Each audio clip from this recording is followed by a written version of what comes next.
you're off to the NRL. Goodbye.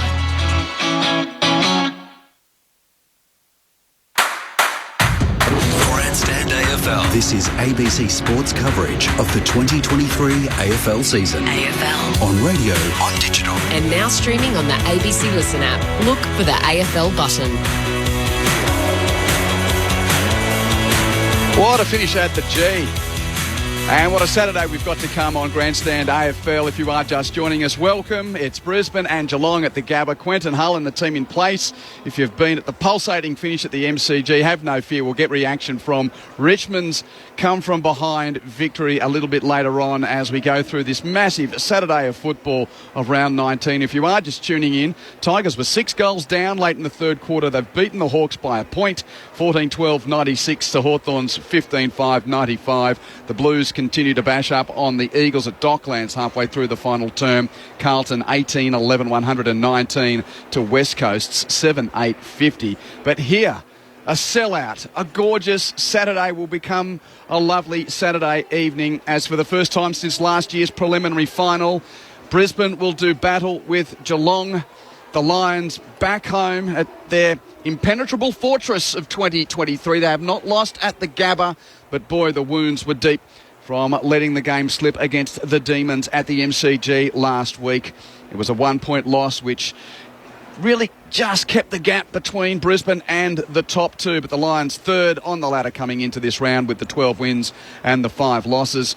And the Cats, well, for so many years they've come to Brisbane and we've looked forward to the game, but in a sense it has always been about, well, Geelong could maybe afford to drop one because they've been in such good shape. Well, not in 2023. The sanctuary of Cardinia Park has seen them win their last 3 games. They're inside the top 8 and 5th, in fact, as the round began. But as they've travelled beyond Victoria's borders this year, that's been one of the problems. They got past the roadkill of the Eagles during gather round in Adelaide, but outside of that, they went to Gold Coast, lost to the Suns, went to the Adelaide Oval and lost to Port, went to Perth Stadium and lost to Fremantle. They are 1 win from 4. When travelling outside Victoria are the reigning premier. It has us salivating for this Saturday twilight affair. There's a late change for the Cats as well. Gary Rowan struggled with an ankle injury in their most recent victory against Essendon, so he is out and Zach Toohey comes into the team. Oisin Mullen is the sub yet again for Geelong, while for Brisbane, Josh Dunkley's back in after missing a couple with a calf injury. Cal Archie returns to the team as well.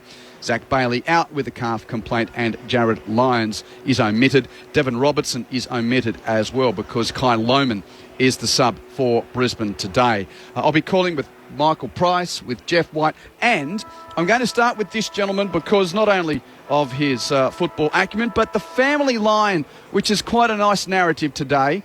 Welcome, Matthew Primus, not only former Port Adelaide captain and coach, but grandson of the great Reg Hickey, on a day where Chris Scott equals your grandfather with 304 games coached for the Cats. I think that's a fitting way to welcome you to the broadcast, Matty. How are you? I'm terrific, Hugh. Yeah, it is. It's an amazing milestone. That was a long time ago. I think Reg finished in the 50s coaching, so it's taken a long time for somebody to get past it, and Scotty's had an enormous record and bought a few premierships like my grandfather did, so obviously he'll go past it next week. But as you said, it's a great build-up. Geelong need to win to keep themselves in the 8. Their form, as you mentioned, Q, hasn't been great across the board, but even at home, like they've only beaten Essendon, North, and then had Sydney the draw the last 3 weeks. So that's not great form. While they're winning, it's not great form. And Brizzy up here, as you mentioned, are near on unbeatable. So a salivating game with the prospects of where Brisbane sit on the ladder in Geelong. Yeah, 3 wins in a row at Cardinia Park with the draw against the Swans in that month of football. Jeff White alongside you, Whitey. Fantastic to come to the footy this time of year. Anytime when you've got weather like this, the track's fast, it's a sellout. But the narrative's a little different to what we've had of recent years. As I've said for so often, it's been a big game when Geelong's come here, but they've generally been in such good nick that you got the sense, if they drop one, it's not going to be too much damage. Yeah. Not now. This is, exactly right. And they've come into good form. They even though Essendon didn't put up too much of a fight last week, they were still red hot. They were sharp. Their foot skills, their ground skills were impeccable. So I totally agree with you, Q. They come here. Oh, if I lose one, it's all right. This is a great build-up, and go for your tips. I'm tipping Geelong to win today. Matt? Lions. Okay. We'd love to hear from you throughout the call. 0437 774 774 is the number. That's 0437 774 774. By the way, Charlie Curnow's up to 10 goals now. Carlton 19, 12, 126. West Coast 7, 850. Sell out at the Gabba. There is a portion of sunlight which is still beaming out on the southeastern corner of the stands. But what a scene to continue what's already been a great Saturday of footy. Let's go. Twilight footy with Michael Price. So the ball's bounced to the Gabba. Stanley gets it down immediately, but it's a clearance for Brisbane. It's going to be Dunkley. His sky ball goes to half forward. That's a good contest. You wouldn't expect anything else from Stewart from Geelong. Takes it, goes back to centre half back. Finds his teammate in Mitch Duncan. They'll just hold the ball up. Smith makes his way just beyond the 50-metre arc, and it's a very considered approach to start with for Geelong. Now Smith flares off to the left. Uses that long left boot of his towards centre half forward. Stanley the target. Spoiled away by McInerney. Roving was Wilmot. Got it to his boot. Was taken out of the air there by Rayner. Handball to Zorko. It's a long kick inside 50. Hipwood with the sit. Front and square. Charlie Cameron Roves on the left foot. He hooks it around the body. It's going to be saved by Geelong. Isaac Smith gets back immediately. Marks it in the pocket. And kicks it across the face of goal to Zach Guthrie. Takes an uncontested mark. Plays on with a chip past the Hones. Still inside defensive 50 in the half back flank where the Queensland Cricketers Club is, and that part of the ground bathed in sunshine, bathed in shade, should I say. Not much sunshine around. Duncan next kick, and he's turned it in over infield, kicked it to Dunkley for Brisbane. Hand passes to Wilmot, who weaves around close, kicks long for goal across the face for the first score, which is a behind to Brisbane from Darcy Wilmot. Just repeating that final score at the G. 14-12, 96 to 15-5, 95. Richmond winning by a point. They're inside the 8, having come from 6 goals behind late in the third term to win that game. Liam Baker, the late goal, and the star there. Tom Stewart with the ball for Geelong. Kicks it long from full back. That's a good mark in front from Blitzarves. Good contested mark. He goes on a 45-degree kick into the corridor to find Isaac Smith. Gathered a couple of early possessions. Once again, he flares out to the left and a long one. Jeremy Cameron coming from behind close, off his hands. Stengel at front, got the handball away. Duncan, he received back to Jeremy Cameron a long way up the ground. He chips it forward. A good mark taken by Dangerfield. Now he's just on the edge of the centre square, 55 metres out, but he's gone back looking like he has the intent to shoot, indicating so to the umpire.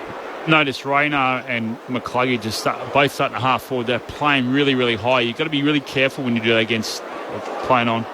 Paddy Dangerfield plays on, little chip pass and hands out to Blitzarves on the arc.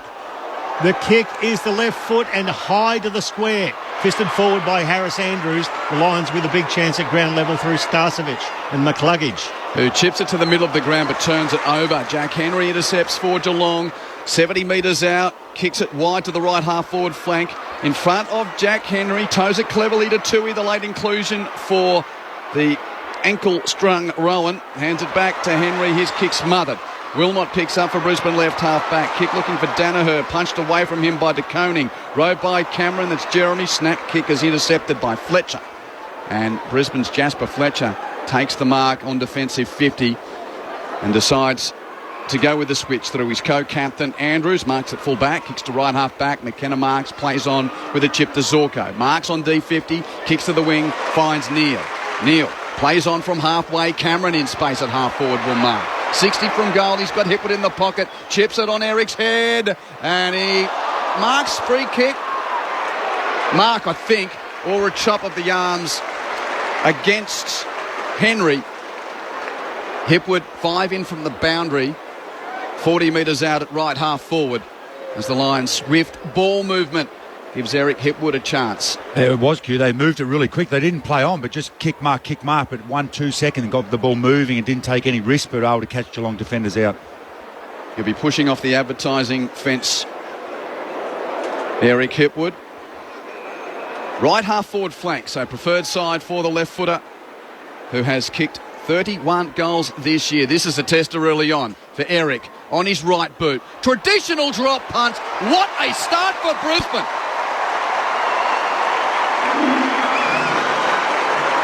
He is a bit rocks and diamonds. That was straight from the jeweller.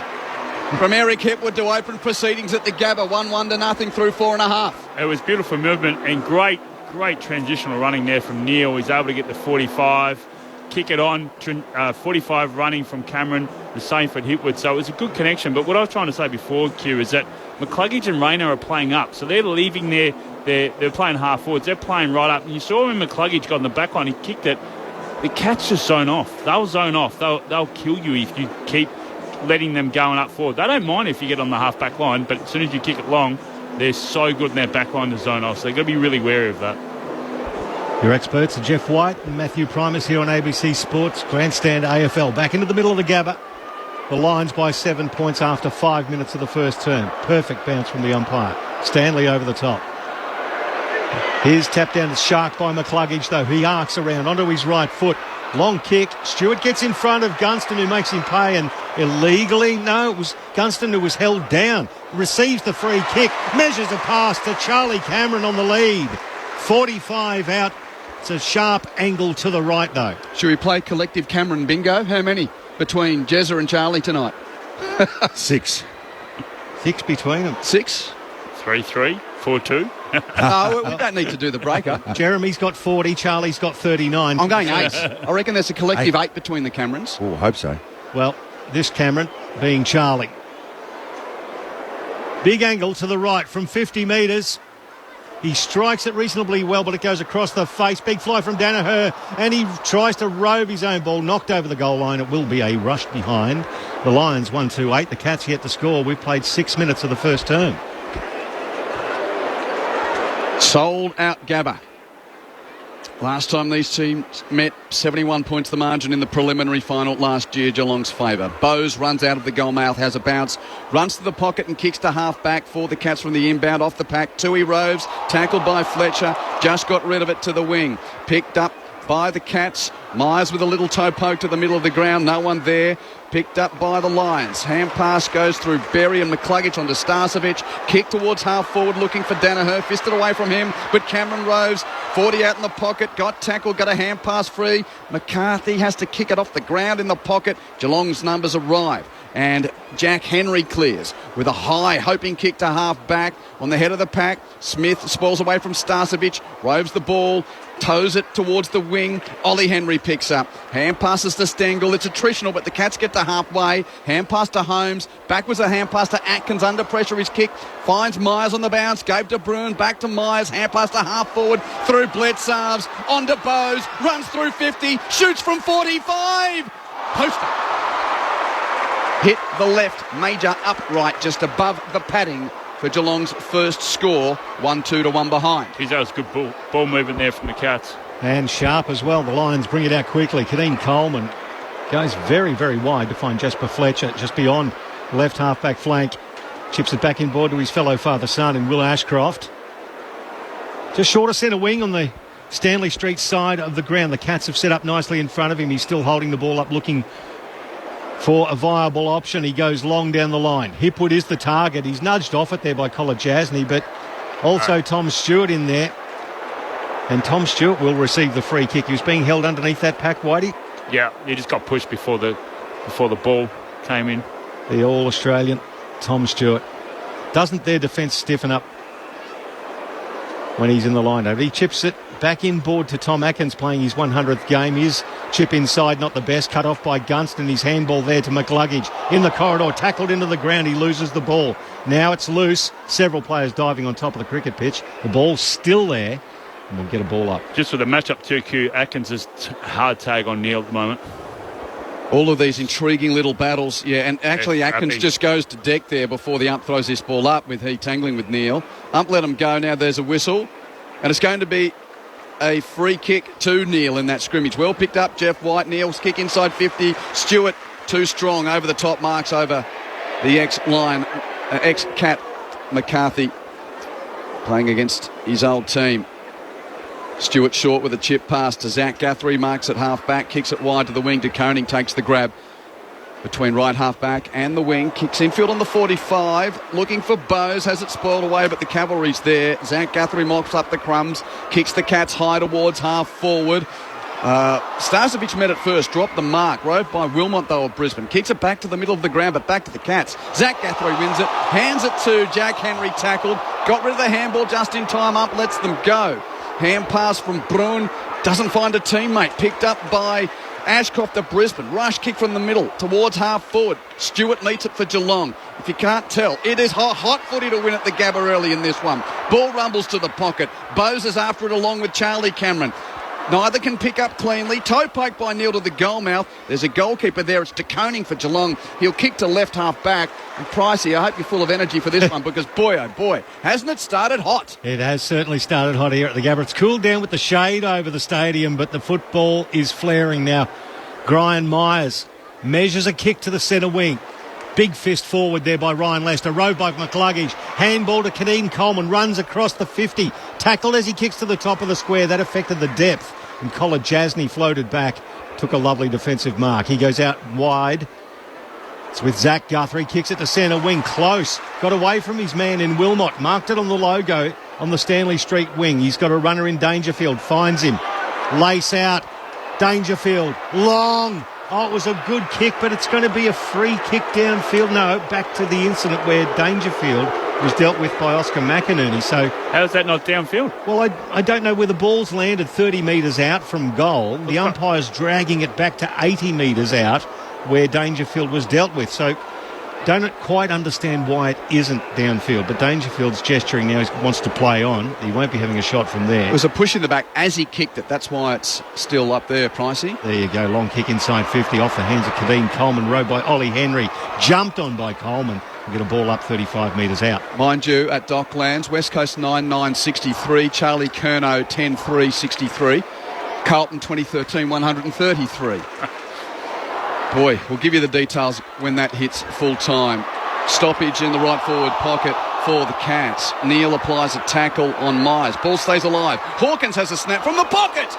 And it's just missed near side. Tom Hawkins getting it to his boot among the congestion. Boy, it has started hot here. 1-2 to 2 behinds, Brisbane in front. It has to, Q, because both teams are the best 1 and 2 teams when that ball goes inside 50. So if there's no heat on it, they're going to score at will. And Brizzy has started really well defensively, keeping the Cats at 2 points from 6 inside 50s. Ashcroft through hands, gives it to Connor McKenna, tried to measure it to Harris Andrews, cut off by Jeremy Cameron for the Cats. 60 out, his left leg only a metre and a half from the boundary line. They just don't waste the ball here in these situations. Just about every player on the park inside defensive 50 as he chips a little 9-9 inside 50. Not quite wasted, but Jasper Fletcher got in the way. Just overcooked it a little, and there's going to be a ball up 45 metres out. You don't mind doing that early, though, because everyone's gravitating back to the goal square, but if you chip it really short, puts them on their toes. Ball up 50 from Geelong's goal. McInerney the tap, it rode by the Cats. Holmes a hand pass to Dangerfield, snaps to the goal mouth. 2-on-1 against Jack Henry, and Jack Payne marks for Brisbane at full back. Very short pass to the pocket. McKenna marks.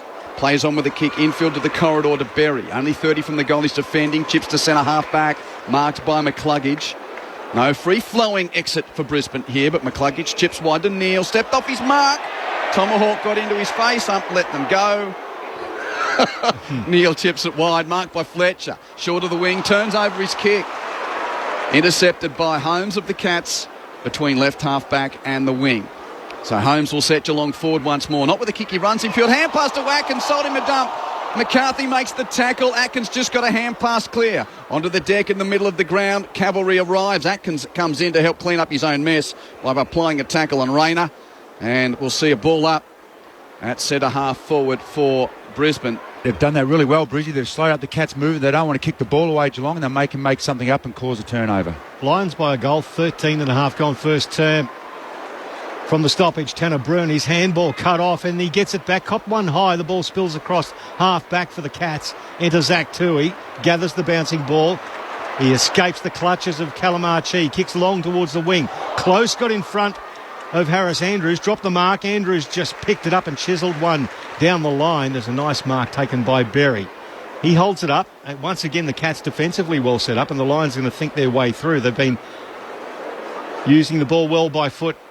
Berry inside 50. Well, Danaher was looking to get the run up, couldn't quite get there. Rowe front and square from Will Ashcroft. A long flying shot bounces through for one behind. 139 plays two behind. 7 points the margin with 14 and a half gone. That's what Danaher and Hipwood in the air. They just have to bring it to ground. They can't allow the Cats to zone off and take those intercept marks. Final margin is 71 at Docklands. Carlton 21-14, 140. West Coast 10-9, 69. That after the Tigers came from 6 goals down late in the third term to beat Hawthorn by a point at the G. Here it's Brisbane by 7 points early on. Kick towards half forward for the Cats. Intercepted by Andrews of Brisbane. Kicks around the wing. Rayner marks. Holds up. Looks ahead. There's a fair bit of one-on-one going on as well as the Cat zone in front of him. So Rayner pops it to the pocket on the head of Gunston. Stewart flies to take the spoiling punch and knock it out of play. So repeating that final score at Docklands. Carlton 12-14, 140. West Coast 10-9, 63. Charlie Curnow 10 goals, 3 for the Blues. A fair day out for big Charlie Curnow. Throw in, right forward pocket for Brisbane. Short throw in. Danaher takes it out of the ruck. Stanley claims him. He gets the ball to boot, though. Top of the square, though, is Jack Henry. Gathers for Geelong. Handball back to De Koning.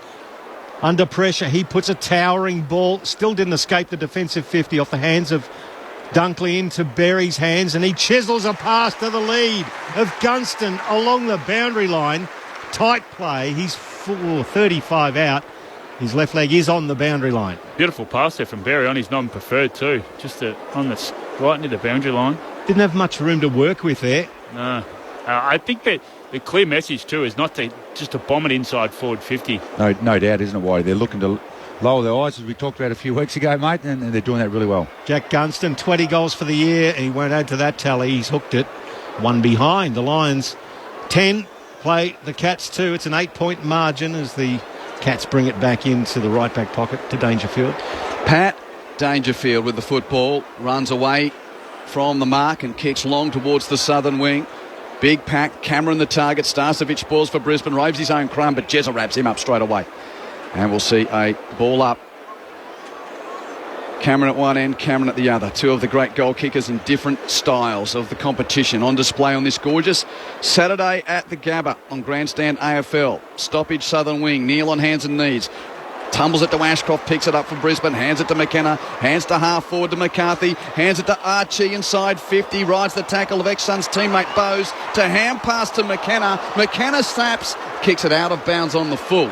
And a free kick to Geelong in the left back pocket. Jeff White and Matt Primus, your experts. Yeah, he had Fletcher there too, free. Just had to give the hand pass off. Just didn't see him. Just the little give to the right there, Jeff. You're dead right. He was by himself for metres as O'Connor accepts the ball from the kick in from Stewart. So the Irishman goes long down the Vulture Street wing. Harris Andrews with the sit. A 20-metre punch back towards the defensive arc. Taken by Kolajasny, immediately tackled by Rayner. He drops the ball. Umpire lets him go. Atkins picks it up. He shoots it out to Dangerfield. He gets it to Duncan. The sweeping handball back out to the boundary line to Smith. It's a kick towards the wing. Jack Payne couldn't quite pick it up on the half volley, but Harris Andrews could. He escapes the tackle of Stengel. Handball back to Kadeem Coleman. Now back to Zorko in the corridor. They go by foot, and it's with Archie. He's got a man out wide on the wing by himself. McCluggage takes the mark. Eyes the attacking 50. Kicks it over the leading target, Danaher, and Stewart marks out the back. Crowd thought Joe got a push. Up thought otherwise. Stewart kicks Geelong out of defence to the wing. Cameron flies one-on-one against Berry. Takes the mark. Jeremy Cameron. True centre wing on the southern side. It's a good matchup already there with Danaher and De Koning. Loving that already, that matchup. Cameron kicks to Bowes, marks, handballs to the running Duncan, runs to 60, kicks deep to the goal mouth for the Cats. It's the ruckman down there, Stanley and McInerney. McInerney does enough to run it through for a point. Brisbane 1-4-10, Geelong 3 behinds. We've travelled almost 19 minutes of this first term. Long kick straight down the middle. Favours Cam Rayner. Good contested mark there against Jack Bowes. He plays on. Straight down the corridor. It's with Link McCarthy. Inside 50. Got a man, Gunston. He just overcooked the kick. Over the head of Gunston. The ball trickles away over the boundary line. We'll get a throw in the left forward pocket. A chance wasted for Brisbane. He had Joe Danaher inside forward 50 by himself then. He was cursing at him. Sold out Gabba. There have been some big games between the Lions and the Cats the last couple of years. Throw in, clean possession, Danaher, kick smothered. Still in the pocket. Ashcroft applies a tackle on Duncan to lock it up. Ump comes in. Lions 15-7 inside 50 so far. But only the one goal to show for it. Only one goal in the term. From the stoppage, Danaher roves the ruck tap. Kicks to the goal mouth. Gunston's battling there with Henry. Gunston over the shoulder against Jack Henry. Free kick, which he takes quickly. Chips it to O'Connor, who has space to mark at defensive 50, left half back. Kicks Geelong to the wing. Stengel went back with a flight. He heard Harris Andrews coming. Had a look and thought, no way. Andrews punched it away from him. Into the hands of Wilmot. Chips it to Dunkley, marks. Hands it off to McKenna. From 70, kicks to the pocket. And Archie leading out. Takes a fine mark. The ex-Suns are on each other there. Archie and Bowes tangling in the right forward pocket for Brisbane. So breaking down a little bit. That's what they've got with it. Harris Andrews is zoning off so good, and he's starting with Cameron, Jeremy Cameron. He's going up, but that's where Harris Andrews now. That's twice he's been able to score from Stengel, trying to go on the 45-degree angle. So got to try and get Jeremy Cameron to sort of come up and be used a bit more. At his moments in and out of the team this year, Callum Archie. This is just his fourth game. From hard in the right forward pocket, misses near side with his set shot. Fifth behind for Brisbane in the opening term.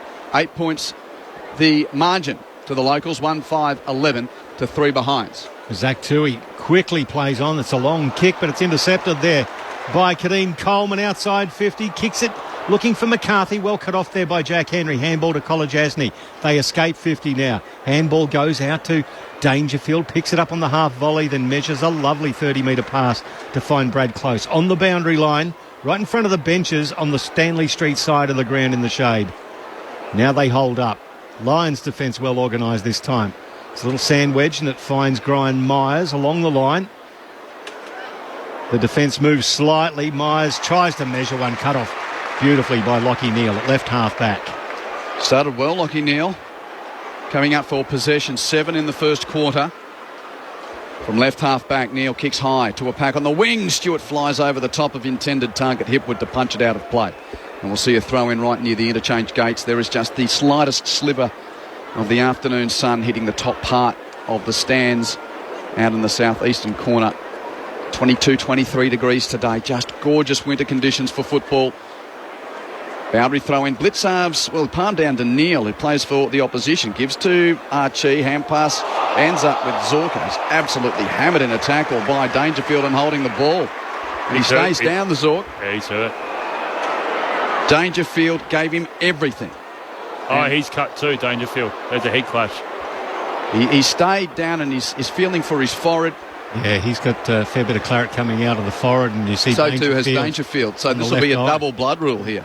So that was a double. So he's fake one way and he's come back the other way, and that's where Dangerfield's met him head on. Wow. Yep. So Dangerfield was coming from boundary side and Zorko turned boundary side, and basically temple on temple.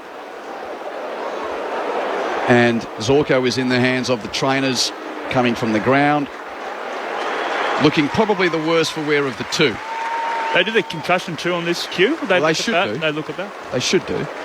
There weren't any real signs of concussion, but I've got very good people looking after those things, Whitey. Good question. So Tui takes the kick, plays back underway, kicks from the wing to half forward over the head of the intended target of Stanley, and Danaher at left half back. Marks for Brisbane. Plays on with a hand pass to McKenna. Chips it to right half back. Fletcher in space takes the mark. Jasper Fletcher on the arc of 50.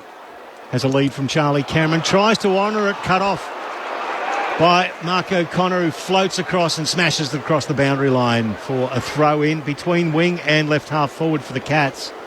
They're only trailing by the 8 points, and the Lions dominating inside 50, 17-7. Throw in. Danaher from the back position smashed it forward, cut off by Rayner with strength and got the handball back to Danaher. Off a step, he tries to chip it into the path of Charlie Cameron. Jack Bowes gets in his way, messes up plans, takes it over the boundary line. They've gone beyond halfway. Just before right half forward, there'll be a throw in.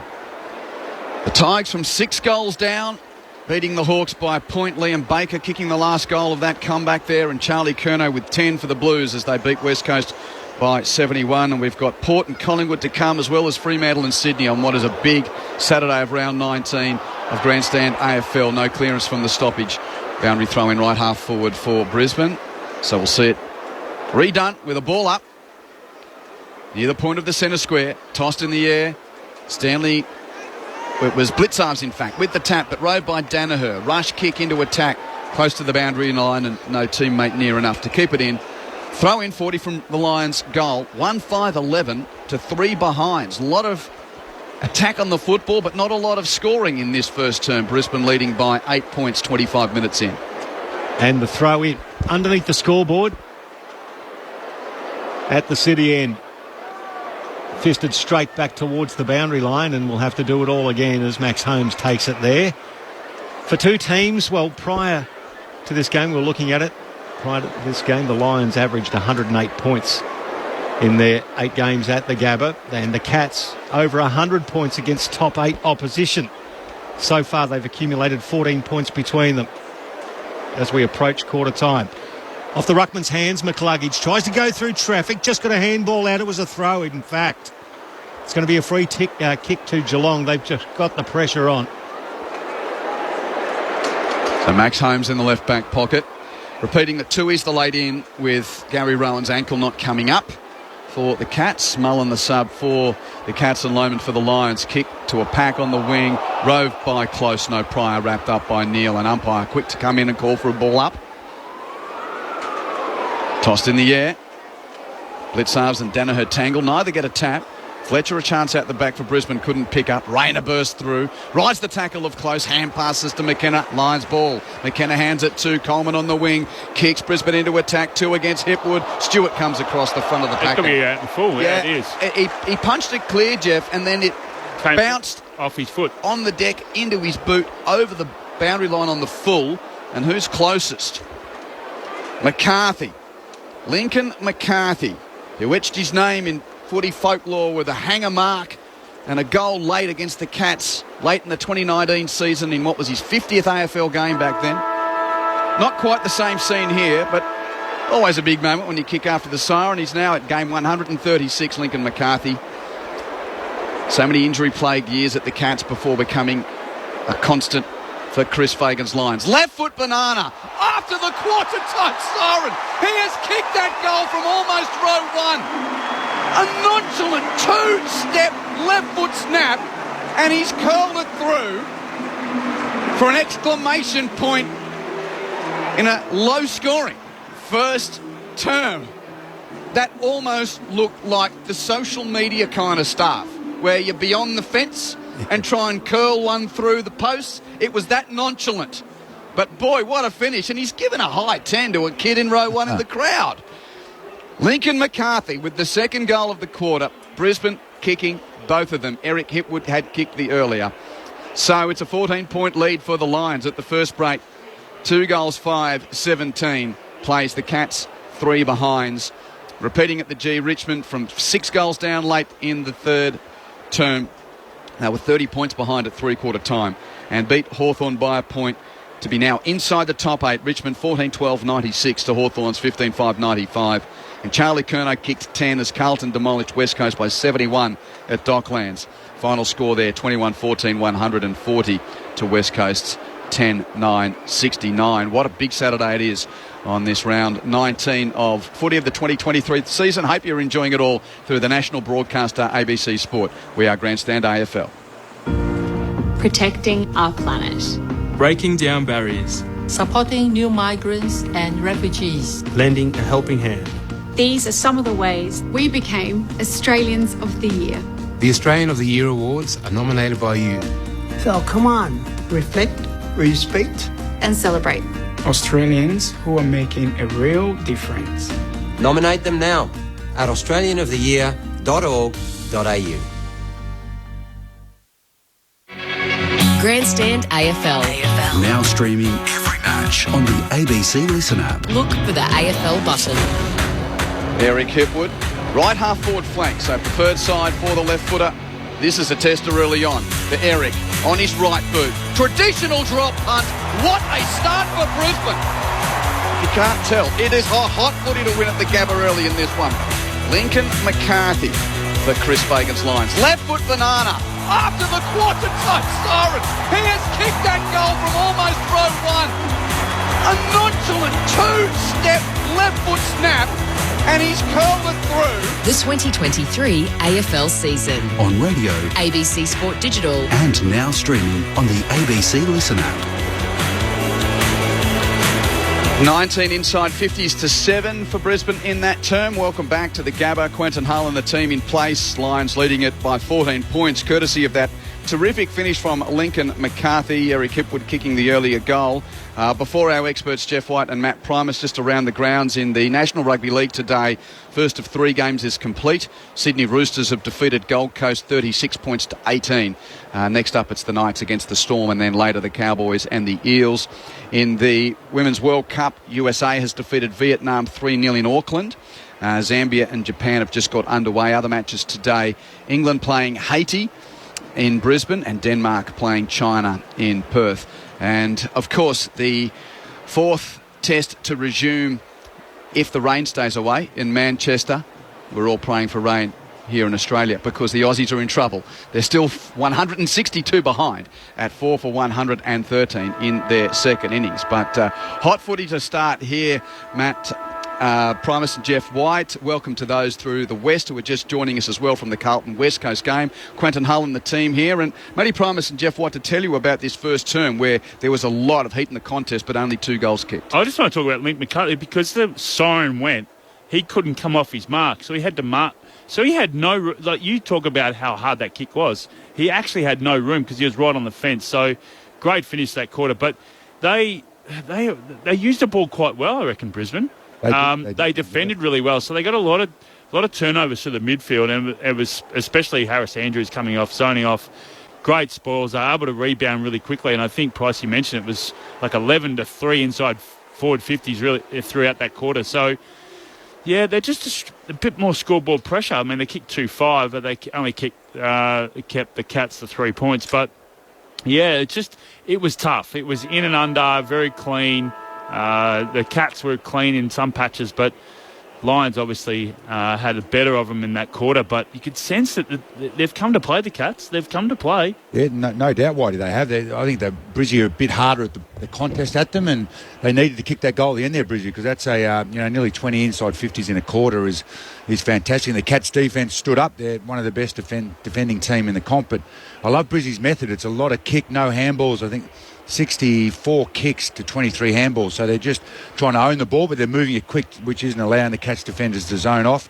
And they're defending super well too to keep the Cats, goalless in that first quarter there. So look, a real strong start from both teams. Brisbane would probably love to have another 1 goal, 2 goals on the scoreboard, but a terrific start with their dominance in the territory. It's interesting you say about the kick ratio too, because they got suffocated last week, particularly in the second half. Brisbane they too busy hand passing, and that's why Melbourne was able to draw up and put that front pressure. So bit of a switch during the week, I reckon. Interesting too what you said about Harris Andrews. When the ball's in Brizzy's forward line, Cameron's deep, and Andrews just comes up and plays on the small half forwards, as you mentioned, Whitey, and Payne on Hawkins, and Andrews just reads every ball coming out. So whether they push Cameron up to make it a contest, because Andrews is going to be a pain in the backside if they allow him to do that all night. Matt Primus and Jeff White as the second term begins. Here's Michael Price, Lions by 14. McInerney gets it down for Brisbane immediately into the hands of McLuggage. He's claimed by Tanner Bruhn and Blitzarves. Now Stanley and Blitzarves both in the set of bounces. That's amazing. A height for midfield. Comes through Berry now, the hands off to Calamachi. He skies the ball just beyond centre wing on the Vulture Street side. Commentary side, well done to McCarthy, who buffeted Stewart off the ball. Couldn't quite gather as Bruhn came in to help him. Gave the ball back to Stewart. Now he's tackled by McCarthy. Puts him over the boundary line. It's going to be a throw in. That's a great battle between those two. A couple of balls. Individuals early in the second term. McKenna with 10, Neil 7 for Brisbane, Stewart 8 for the Cats, 7 each for Myers and Toohey. Those late joining us. Toohey's playing because Gary Rowan's out with that ankle injury that he picked up last week. He was the late change. No clearance from the boundary throw in. Mullins the sub for the Cats, Sloman the sub for Brisbane.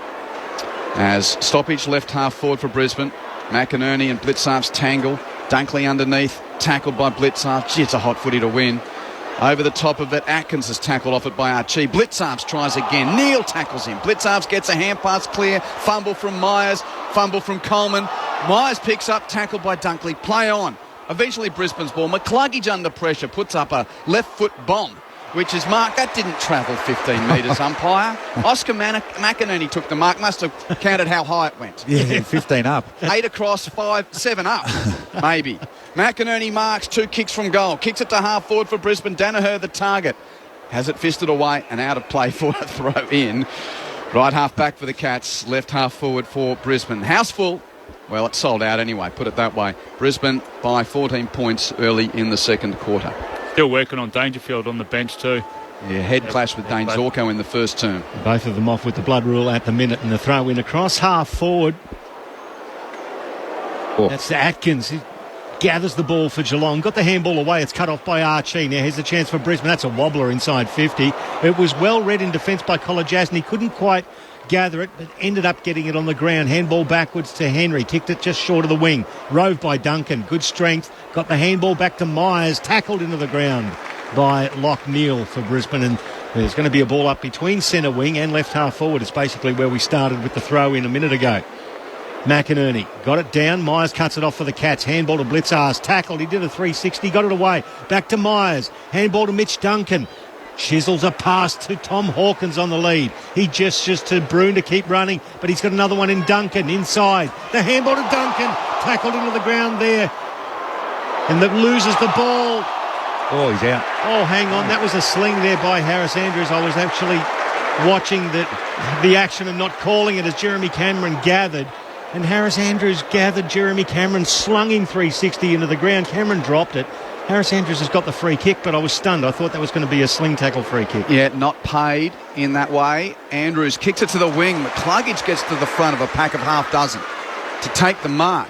It was a great chase down tackle from Dunkley, wasn't it? McCluggage on the wing, kicks to half forward. Stewart climbs over Neal to punch it out of play. That moment, I was with you, was it Matty? You said he was out. Jeremy Cameron stayed limp for a millisecond. Yeah, he did, didn't he? Yeah. Whether he was playing for a free kick or whether he was stunned momentarily. He's rubbing his shoulder, so he's also got his shoulder strap, so he might have heard that cue. Yeah, anyway, it certainly always makes us take more attention these days, don't we? Boundary throw in, no clearance. And remember, he had the concussion. Yes, exactly. Played against Melbourne. Friendly fire a couple of weeks ago. Ball up. Sorry, Pricey, yours. We'll tap down by McInerney. It goes over the boundary line. I was going to say, though, but it is stunning now when you see a player spun around in that fashion. You tend to sort of gasp at what's going to happen. Will there be a free kick? There'll certainly be, or maybe even looked at after this game.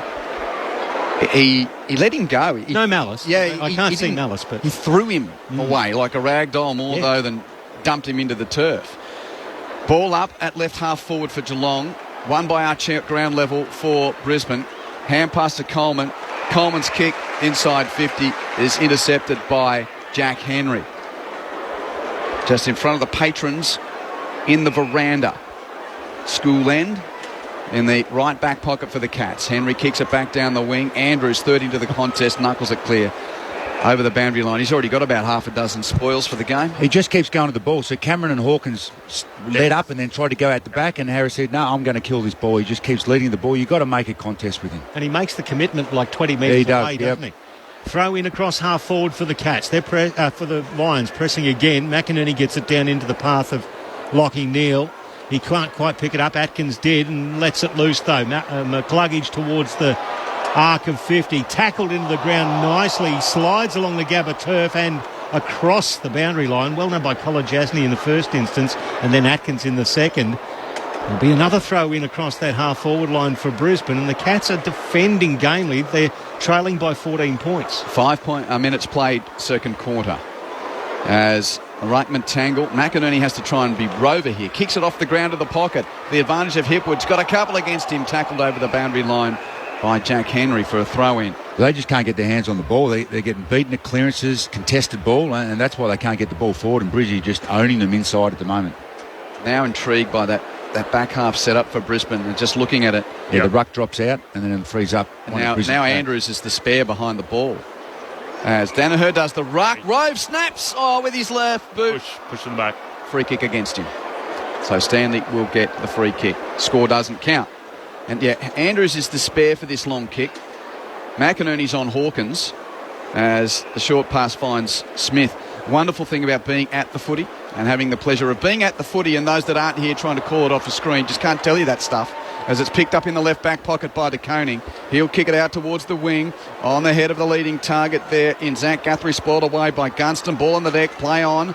Over it is Hipwood, tapped it to the advantage of Berry. Berry comes clear for Brisbane. Hand pass out the back to McKenna. McKenna chips it to right half forward over the head of the target in McCarthy, marked by the Cats, and they swing off half back. Kolajasny gets rid of it. Linked with Smith. Smith's long kick to half forward. On the head. That's a free kick. Front on contact against Jeremy Cameron, who is in the Jeremy Cameron range if he wants to have a go. Man on the mark is 55 out.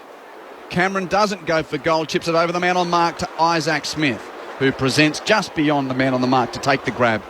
Inside 50. Still tough angle left half forward. Great. It's quite interesting because Harris Andrews zones off, and so the Cats do that, especially Tom Stewart. So the way the Cats have got it here is the ability to use that 45 through the midfield, and that's what they've got to try and focus on. Smith is a beautiful kick. This will test his skills. He runs over 50, left foot from the left half forward flank. Lift it near side, 4 are behind, and Geelong still yet to kick a goal. 7.5 minutes into the second quarter. Brisbane's lead is 13 points, 2-5, 17 to 4 behinds. That was the first score. 7.5 minutes into the second quarter as the ball gets kicked in, smashed over the boundary line yet again by Danaher, and we'll get a throw in. That was by de Koning, and I've already said the de Koning-Danaher matchup. I think de Koning's spoiled Danaher about 4 times already today. It's a ripper, isn't it, mate? He's got the athletic ability to go with him, hasn't he? He's going to frustrate the hell out of Joe all day, won't he, with that? The throw in now. Blitzar's in front of McInerney. Blitzar's got it down into the path of Dangerfield. Closely marked there by Dunkley as they watch the ball go back over the boundary line. Another throw in. So we've got clearances now, 13-8 in favour of Brisbane. The contested possession's 42-32, and the inside 50's 23-9. The score, 17-4. Scoring affair for two high-scoring teams. Very tight defence. The throw-in. McInerney gets it down. Neal enters the fray. Handball back to Coleman. Over to Archie from left half-back. A long left foot to the wing. Rayner with the set. Has a fly. Couldn't take it. Stewart roved. Handball to Koning. Off a step. He chips it forward to Duncan. Once again, the Lions have got all their defence in front of him, so Duncan just holds the ball up. As the natural light fades on this gorgeous Saturday at the Gabba, Duncan kicks to half forward. No target there. Duffield blocked off the path of his run for the ball, and Neal takes the mark for Brisbane. Dangerous kick to full back looking for Leicester. Read by Jack Henry. Spoils it away from Leicester. Ball on the deck near the boundary line and out of play for a throw-in. But that switch didn't work, and it stays inside attacking 50 for Geelong. But that's where the zone defenders of Geelong, that's what they're going to force Brisbane to try and make those risky kicks. Jeff White with you on Grandstand AFL. Boundary throw in Geelong in attack. Hawkins taps boundary side, but rode by Neal of Brisbane. Hand pass to Archie. Rides a tackle. Hands to McCluggage, and he runs beyond defensive 50 for Brisbane. Chips it over the head of Rayner, but Danaher's first to meet the bouncing ball, edge of the centre square. Hands it back to McCluggage. Great pick-up. Hands it to half-forward McCarthy. Hold on. Downfield free. Downfield free. I was going to say that wasn't a mark, that was a handball. He stopped as if it was a mark. Yeah, he grabbed him up. Must have been a downfield free. Thanks, Matt. McCarthy flares it to McKenna. McKenna has a go from 51. What a kick.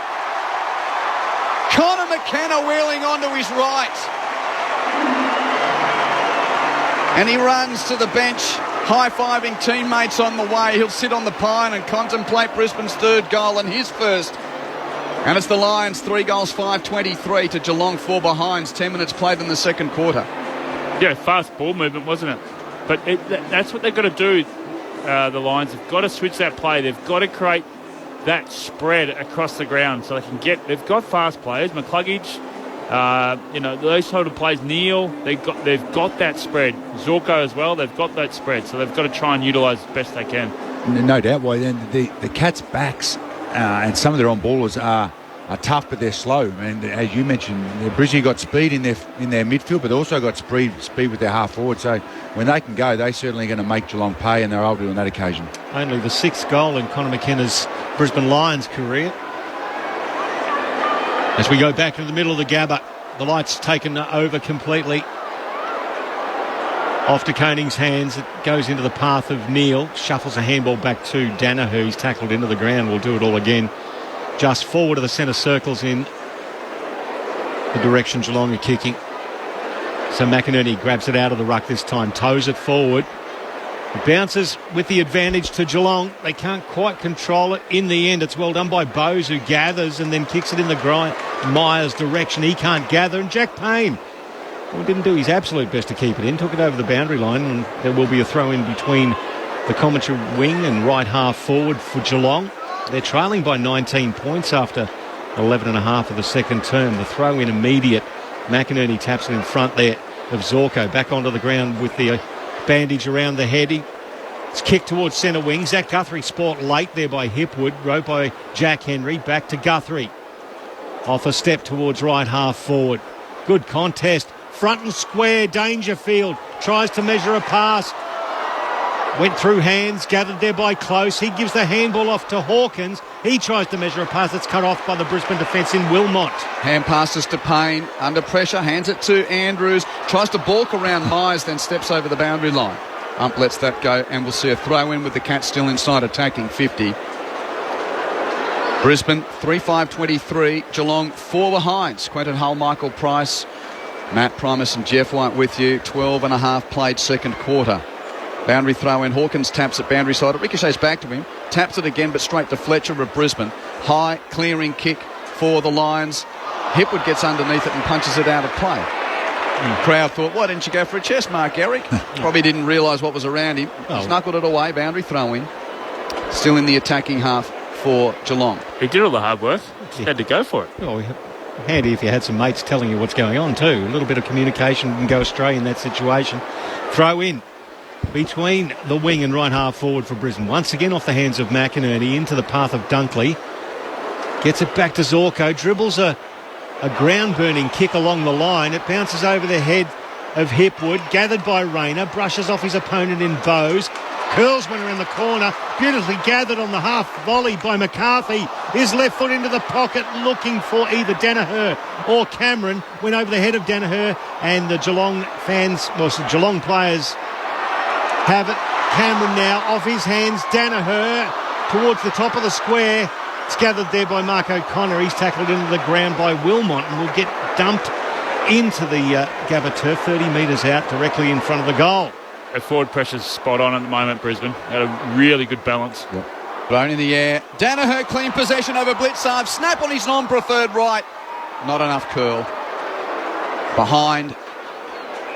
Brisbane's lead 20 at 3-6-24 to 4 behinds. The Cats are a quarter and a half in at the Gabba and are yet to kick a goal. This is astounding, as I say. Both teams are used to scoring well around the 100-point margin. Region anyway, long kick out. It's cut off by Archie. It's coming straight back in for Geelong. As Zach Tui vents his frustration. The handball from Archie to Coleman wasn't good. Tui got involved again. So did Archie. Went in, reefed the ball out, handed it back to Harris Andrews off a step. He kicks it over the boundary line into the third row, and that wasn't a passage for the archives. We'll get a kick in. It'll go to Jack Bowes and right back, right half back. And a conservative kick infield back towards the goal mouth. Duncan takes the Kolajasny takes the mark for Geelong. This is what they've done really well. They're not giving them any easy outlets at all. Yeah, even that was a risky infield 45 kick to O'Connor. He made it good, takes the mark, kicks the left half back. DeConing marks, hand passes to the lookalike Zach Guthrie, runs through the left half back flank. Kick to the wing over the head of Henry, marked by Lester. And Ryan Lester for Brisbane. Chips it to Fletcher. And Jasper Fletcher, just his 6th game, but boy, he has settled in quickly in this Brisbane team, pressing for high honours in 2023. Kick towards McInerney at half forward, 2 against him. Stewart takes the mark for the Cats. That was biting off too much for the Big O. Stewart's kick to the wing, marked by Close. Hand pass to Bruin, runs through the wing, rushed, pressured, kick to half forward, 2-on-1 against Andrews. Andrews makes the spoil though. And Fletcher arrives to row for Brisbane at half back. Hands to Wilmot, back to Fletcher, who's got it under pressure. He gave it back to Wilmot, who now has to retreat back inside defensive 50. Cool, calm, collected. Harris Andrews off one step towards the wing, delivers to Dunkley. Julie drops the mark, goes back to Rovett and is tackled, and we'll get a ball up in front of the benches on the other side. No, it won't. It'll be a free kick. High contact. It certainly was. The umpire touching his own shoulder. Dunkley now shoots a handball off to McLuggage. Around his ankles he did well. He circled and then delivered a short pass to Fletcher, who's run on just beyond the wing. Young Jasper Fletcher goes out to the boundary line to Lockneil, and once again they're held up. Atkins standing the mark, and he's been all around Lockie Neal so far this evening. A long right footer into the pocket. Danaher the flyer, so Stewart at the back. Stewart only half knuckles it. It skims off towards the boundary line. Towed off the deck there by Gunston, but it'll be a throw in the right forward pocket for Brisbane. They're leading this one by 20 points after 17 minutes of the second term. And all territory, 26 inside 50s to 11. And they're not allowing Geelong backs to mark the ball, so they're bringing it to the ground. If they don't win it, they get it stoppages, and they're getting repeat inside 50s off that. Inside 50, boundary throw in for Brisbane. Bruin crashes through for the Cats, got tackled by McCarthy, locked up ball up. But also, when Harris Andrews has spoiled it on the half-back line or on the wing, every time he's spoiled it, there's always been a Brisbane Lions player at his feet just to grab the crumbs. At the moment, Geelong is the Mongols trying to get past the Harris Andrews Great Wall of China. As, again, no clearance in the forward pocket for Brisbane. He's been... And that's what I'd love to have stats on his spoils. Yes. You'd have to be 7 or 8 already, wouldn't there? Looks like there's a free kick going to be plucked out of this one as well in the pocket. It's going to go to Brisbane. I think Joe might have won that battle against Patrick Dangerfield. He did. Paddy didn't like it. Joe did. So from 45 metres out... The ruck drill there was Stanley. That's what it was. But that's where De Koning's trying to go back. And then Joe Danaher. So then the big O stays behind the ball. And then Joe Danaher takes the ruck inside forward 50. He's got his right leg against the boundary line. There's Joe Danaher. Good spot for a left footer. He lets go from 45. It goes across the face and smashed through in the end by De Koning for one behind. 25 plays for the game-high 21-point margin in favour of Brisbane. 18 gone, second term. And again, the conservative kick in from the Cats. Stewart marks in the right back pocket. Around the boundary line conservatively to De Koning. Those of the hairbands sharing it in the back six for the Cats. Long kick to a contest. O'Connor in front for the Cats. Ball by Starcevic. Ground level. Ashcroft battling there for Brisbane, but with plenty of company and no way through. As De Koning, that was Zach Guthrie makes the tackle. Tossed in the air, left half forward for Brisbane. McInerney palms down to Ashcroft. Burst clear of the congestion. Hand pass to Zorko. Hands it back to Ashcroft. He rides a tackle of Bruin. Hand pass is stolen by O'Connor of the Cats. Geelong with it at half back. Hand pass to Bowes. Now they're a chance to run it forward. Bowes hand passes to Myers. 2 bounces to the wing. Chips the pass to Hawkins. Hawkins marks, gives back to Myers. Kick inside 50 to Close. Marks at 50 out. A rare entry into attack coming up for Geelong, who are yet to kick a goal through a quarter in 20 minutes. Closest kick to Dangerfield, mark 50 out. Danger takes a step and a half to steady, and Danger kicks the Cats first. 20 minutes into the second term. Finally, they were able to get it forward and get the maximum result. And it's a 15-point margin at the Gabba in favour of Brisbane. Lions 3-7-25, Cats 1-4-10, and yet again, in the time of need, Danger delivering for the Pivotonians. It was the perfect opportunity there for Close. Nearly kicked it over his head, but it was the right decision because it was such a quick play. All the Lions from the far side, far wing, all drifted back inside forward 50.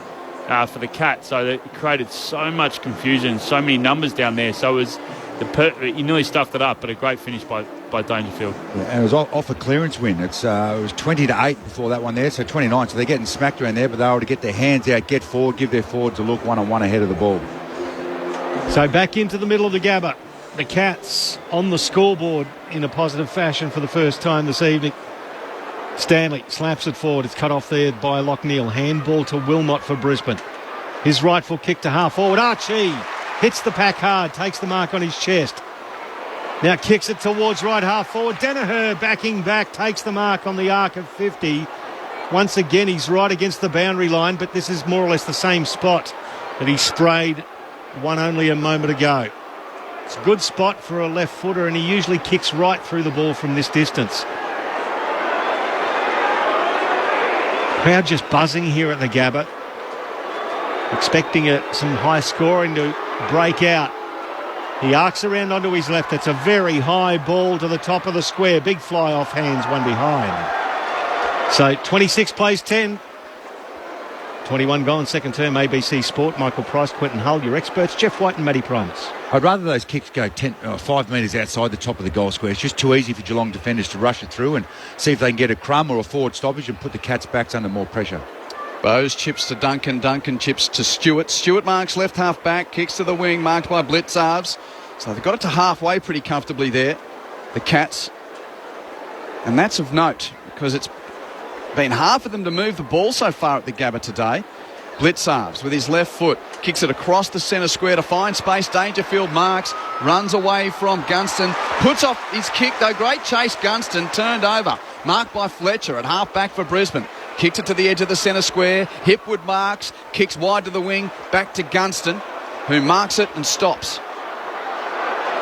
Gunston now sees a man wrapping around from behind. It's McKenna. Gives the hand pass. McKenna hands it back infield to Gunston. Back to McKenna. They don't like forward, so they kick backwards. Chip to Leicester. Yeah, Geelong have got all numbers back, Hugh, so they had nowhere to go. This is like the mini-series The Gambit. The Queen's Gambit. There is so much chess going on there at the moment between Chris Scott and Chris Fagan. Lines go wide to the southern wing. Marked by Coleman, kicks it to half forward. Berry takes the grab. He's too far out to score. Berry kicking for the pocket and the lead of Archie. Spoiled away by Collar Jasny. Archie roves though before the boundary line. 40 out, runs in field, tackled. Hand pass stolen by Zach Guthrie. Given to Blitzarves. Rush Geelong, clearing kick out to the wing. It's going to be a high contest. Once again, Harris Andrews involved. Umpire's going to suggest that Harris, you did well in knocking that over the boundary line. We'll get a throw in as he barks some directions to the rest of his back line. As we have a look on the Geelong bench, Tanner Bruin has looked like he's copped one on the face. He's getting that Voldemort type of bandaging around the head underneath the nose, so he's off with the blood rule at the moment for Geelong. The throw in on the outer side. It's taken out of the ruck there by Cam Rayner against Blitzarves, and Blitzarves tackles him into the ground, and we'll have a ball up on the logo on the outer wing. Thanks to Ali from Ocean Grove, who texts, she reckons Zach Guthrie and Sam De Koning don't look alike. She's probably right, but no, they've got similar hairdo, Ali. That's what I was trying to get at. Yeah, from a distance, blonde with a hairband. When you've got to work out 44 blokes very quickly, they look a little bit alike. 0437 774 774. Or three of them down back got the headband. Yeah. Tom Stewart as well. So yeah, it's like saying Bruce Willis and Andre Agassi look alike.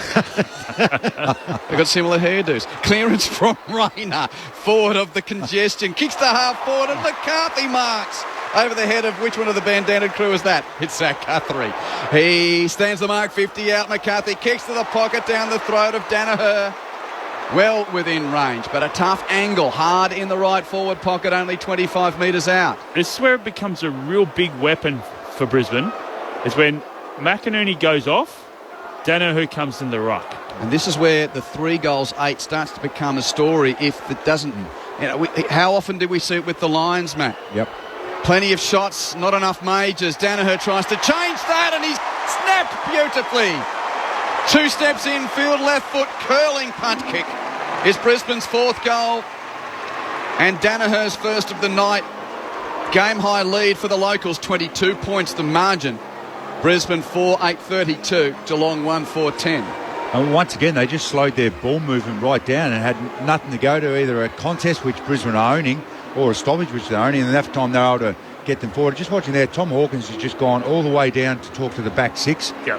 Whether it's, you've got to move the ball faster and give us forwards a look, because at the moment, their 2 key forwards just don't get a look in it because the ball's going so slow, which is a little bit of Brisbane's pressure, but also the way the Cats are moving it. But that's Danaher. When he goes in the ruck, you've got to understand, like Stanley's got to pick him up. Stanley's got to be aware that when they get the ball, Brisbane, he's just running forward. He's not going to defend. He just plays forward to centre, and that's it. It was poor by Stanley then. Left him way open inside forward 50. Well, let's see what happens in the ruck this time. Stanley versus McInerney. McInerney gets it down, but cut off by Mitch Duncan for the Cats. The handball to Atkins. He gets one forward to Myers. Holmes has run forward. He gathers the handball now. Goes back in. That's a lovely pass. No, it's not. It's on the outside of the shoe, and it's hit Kadeem Coleman instead of the intended target in Stengel. Started nice and then veered wildly to the right. Coleman chips it forward. Ashcroft gathers. Once again, kick mark to McLuggage at centre half back. As the Cats go back in a web, Lions seem to have a little bit more distance between their players. Long kick towards the outer wing. Archie at the back. Off his hands towards the boundary line. He gathers nicely. Handball to Berry. They've run on. Archie ran on and Berry missed with the handball as it went over the boundary line. Some good movement spoiled and a throw in just beyond centre wing on the outer side. 14 points the margin in favour of Brisbane at quarter time. 22 the lead, now 26 and a half minutes into this second quarter. In perfect Saturday twilight conditions on Grandstand AFL at the Gabba. McInerney beats Stanley for the tap. Atkins rose for the Cats though, and he's tackled immediately. No clearance. Another ball up amid the hum of a sold-out crowd at the Gabatoir, a place where the Lions are yet to lose in 2023. From the stoppage, Ashcroft rose for Brisbane. Under pressure, up and under kick. No great gain. Free kick, Cats. Archie held on to O'Connor. So O'Connor gets the free kick. Chips infield marked by Duncan. Hand pass picked up by Bowes. At centre half back, Bowes kicks to the edge of the centre square. Kolodjasny marked, plays on with a kick to Holmes, who has space to run to the half forward flank. Has a bounce, runs to 60, chips infield. Smith marks. And I'm almost hoping that there's no options for him, because I want to see Isaac Smith try and kick the long ball from 55, because it is one of the most beautiful things in the last decade and a half of football to watch. He is a beautiful kick of the football, the Norm Smith medalist, and the Cats need him here. Man on the mark, 48 out. Smith from 50. Doesn't live up to the build-up. That's sort of a spooned ball across the face. Punch through for a point. Lions by 21 at 4-8-34 to 1-5-11. So the ball to be brought back in by Coleman. He finds Jack Payne in the left back pocket. Long kick towards Gunston. Used his body beautifully against Max Holmes. That's experience right there. He had the advantage side, but he stuck the backside out and Holmes had no access to the ball. He goes backwards 45 degrees to find Ashcroft, who retreats even further. Back inside defensive 50 to Jack Payne, the big man from Noosa. Once again, to left half back to Fletcher, just retaining the ball by foot, and a long kick from Fletcher down the line to McLuggage. McLuggage waits for Gunston, gives him the handball as he runs down the line. Gunston bumped as he kicked, and it was cut off by Stanley on the arc of 50. Good bit of pressure there from the Cats and Zach Guthrie in particular. Chips infield on the 45 to Smith. Is now in the defensive 50. Smith with his left boot, long to a very wide pack on the wing. Jeremy Cameron the target. He's clattered into by McCluggage and Starcevic, and the ball spills out of play for a throw in. The Lions will try and use those short kicks a bit more than what the Cats are doing. The Cats are just really happy to kick it down the line. Throw in. McInerney with the tap. Ricochets to Fletcher of Brisbane. Hand pass picked up by McCluggage. Hands to Ashcroft. Runs to 50. Ashcroft long on goal. Won't have the journey. And Stewart takes the mark in the goal mouth. Ali had followed up her text. How come I don't mix up Stewart? He's got the tats. Exactly right. Gone. Oh, O'Connor picks it up. He's tackled. Oh, the umpire says neither in the back nor gone. He said, I'll have one each way and ball it up. 40 metres out from the Brisbane goal. Crowd didn't like it. I don't think Matty Primus did either just quite. Oh, McKenna just came off his man. Great tackle. Not rewarded as Stanley gets it down there into Tom Stewart, who's tackled into the ground by a fiery Zorko. Enter Dane Zorko with a bee in the bonnet and a bit of elastoplast on the head. Oh, they calm down the ruck contest. Slapped into the path of Tui. Tui kicks it long down the outer wing, and that will stop proceedings, but it won't stop Dane Zorko getting into Zach Tui. And there's one thing for sure. Zach Tui will not back down from any lip or physical stuff. Good physical clash to finish the half. It's the Brisbane Lions 4-8-32 against the Cats 1-5-11. It's a 21-point margin at halftime after Brisbane led by a total of 14 points at quarter time. Your goal kickers, well, we don't have to go through too many of them. Patrick Dangerfield is your goal kicker for the Cats. For Brisbane, Danaher, McKenna, Hipwood and McCarthy have one apiece. How do you sum that up? Conservative. 31 inside 50s to Brisbane, 15 for Geelong. Boy, there's a lot of heat in the contest, but I'd love to know, Jeff White and Matt Primus, what we come to games when teams have played a lot in big games against each other, and you expect that the narrative's advanced as far as matchups, and we do get a really interesting tactical look early in the game. Matt, you're still heavily involved as a coach. What are you seeing? Well, I've seen the way Brisbane are trying to hold on to the ball and own it. We spoke about their kicks, and that is to protect against Geelong's forward six, and then how efficient they are going in there. As I said, they're the number one team against the top 8 teams. But then their ball movement has allowed them to move the ball, shift it. While at times it's been slow, but they've been able to get it inside 50. Because it's a little bit slower, Geelong are defending it easier because there's numbers back there, but then Geelong can't get out of there. So while the inside 50s are 31-15, the inaccuracies probably hurt Brisbane. Even though it's a low-scoring game, I reckon Brisbane would say, hey, defensively, super, what we're doing. We win a lot of contests when we're owning the ball. If they could kick, maybe it's 6-6, I reckon this game plan's working beautifully well. And I reckon that's what's stinging Geelong. Brisbane are being able to own the ball, and then Brisbane just beat them at clearances and contest the ball, and that's where they're smacking them, and that's not giving Geelong's forwards any chance one-on-one from stoppages. Contested balls are +5, 62...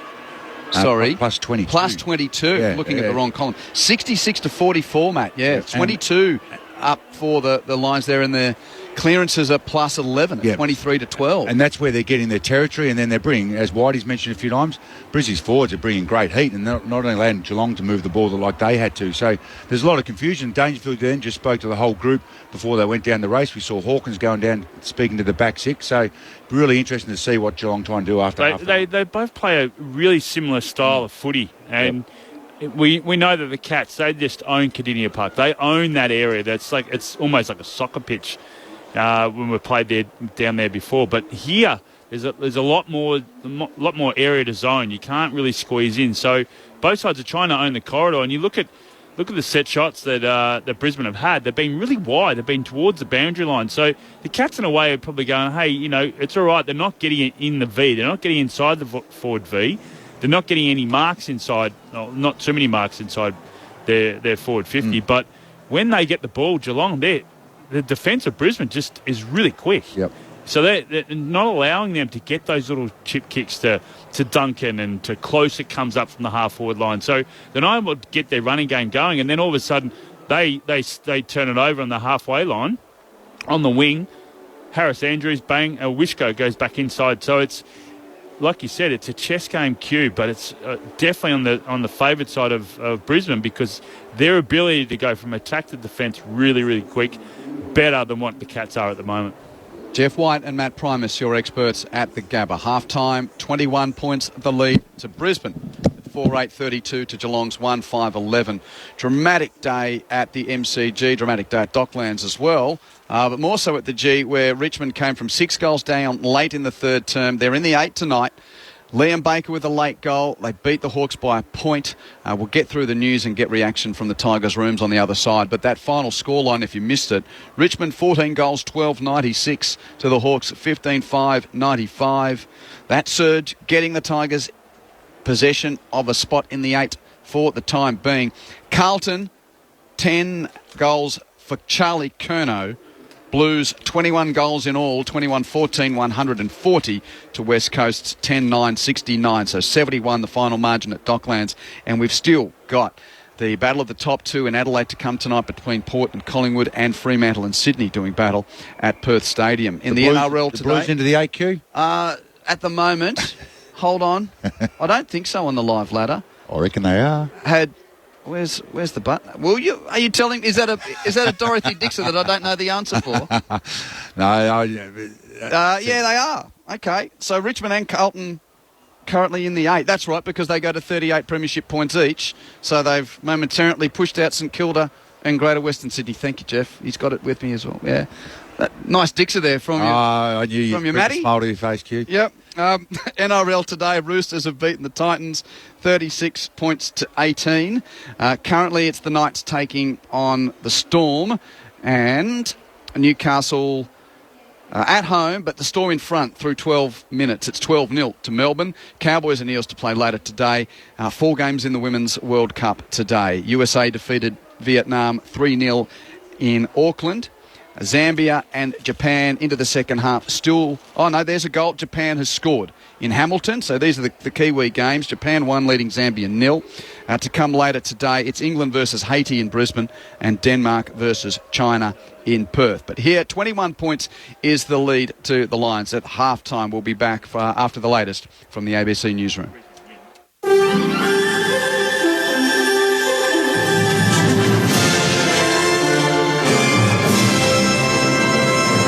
Hello, this is ABC News with David Rowlands. A review has found the nation's aged care regulator needs to be more transparent and accountable when dealing with providers and consumers in the industry. With the details, here's political reporter Cayman Gock. The Independent Capability Review has recommended urgent changes to the leadership structure and complaints process in the Aged Care Quality and Safety Commission. It's acknowledged the regulator has taken important steps to improve but needs to be more transparent when dealing with complainants to ensure issues are properly addressed. In 2021, the Royal Commission into Aged Care recommended the watchdog be dismantled, but this review concluded it should remain in place as it would be disruptive and costly.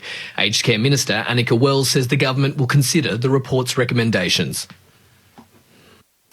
A Japanese missile has been test-fired off the New South Wales south coast today.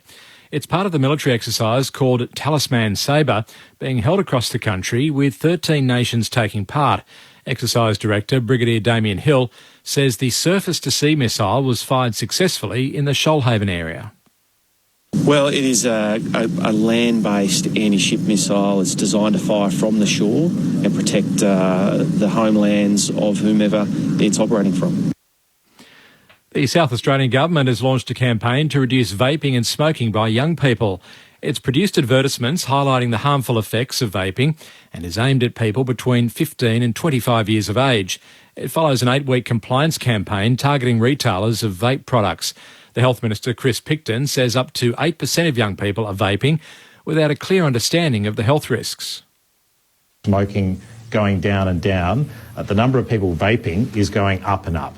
And this is something that we are incredibly concerned about from a public health point of view, because this is kids who are getting addicted to nicotine across our state.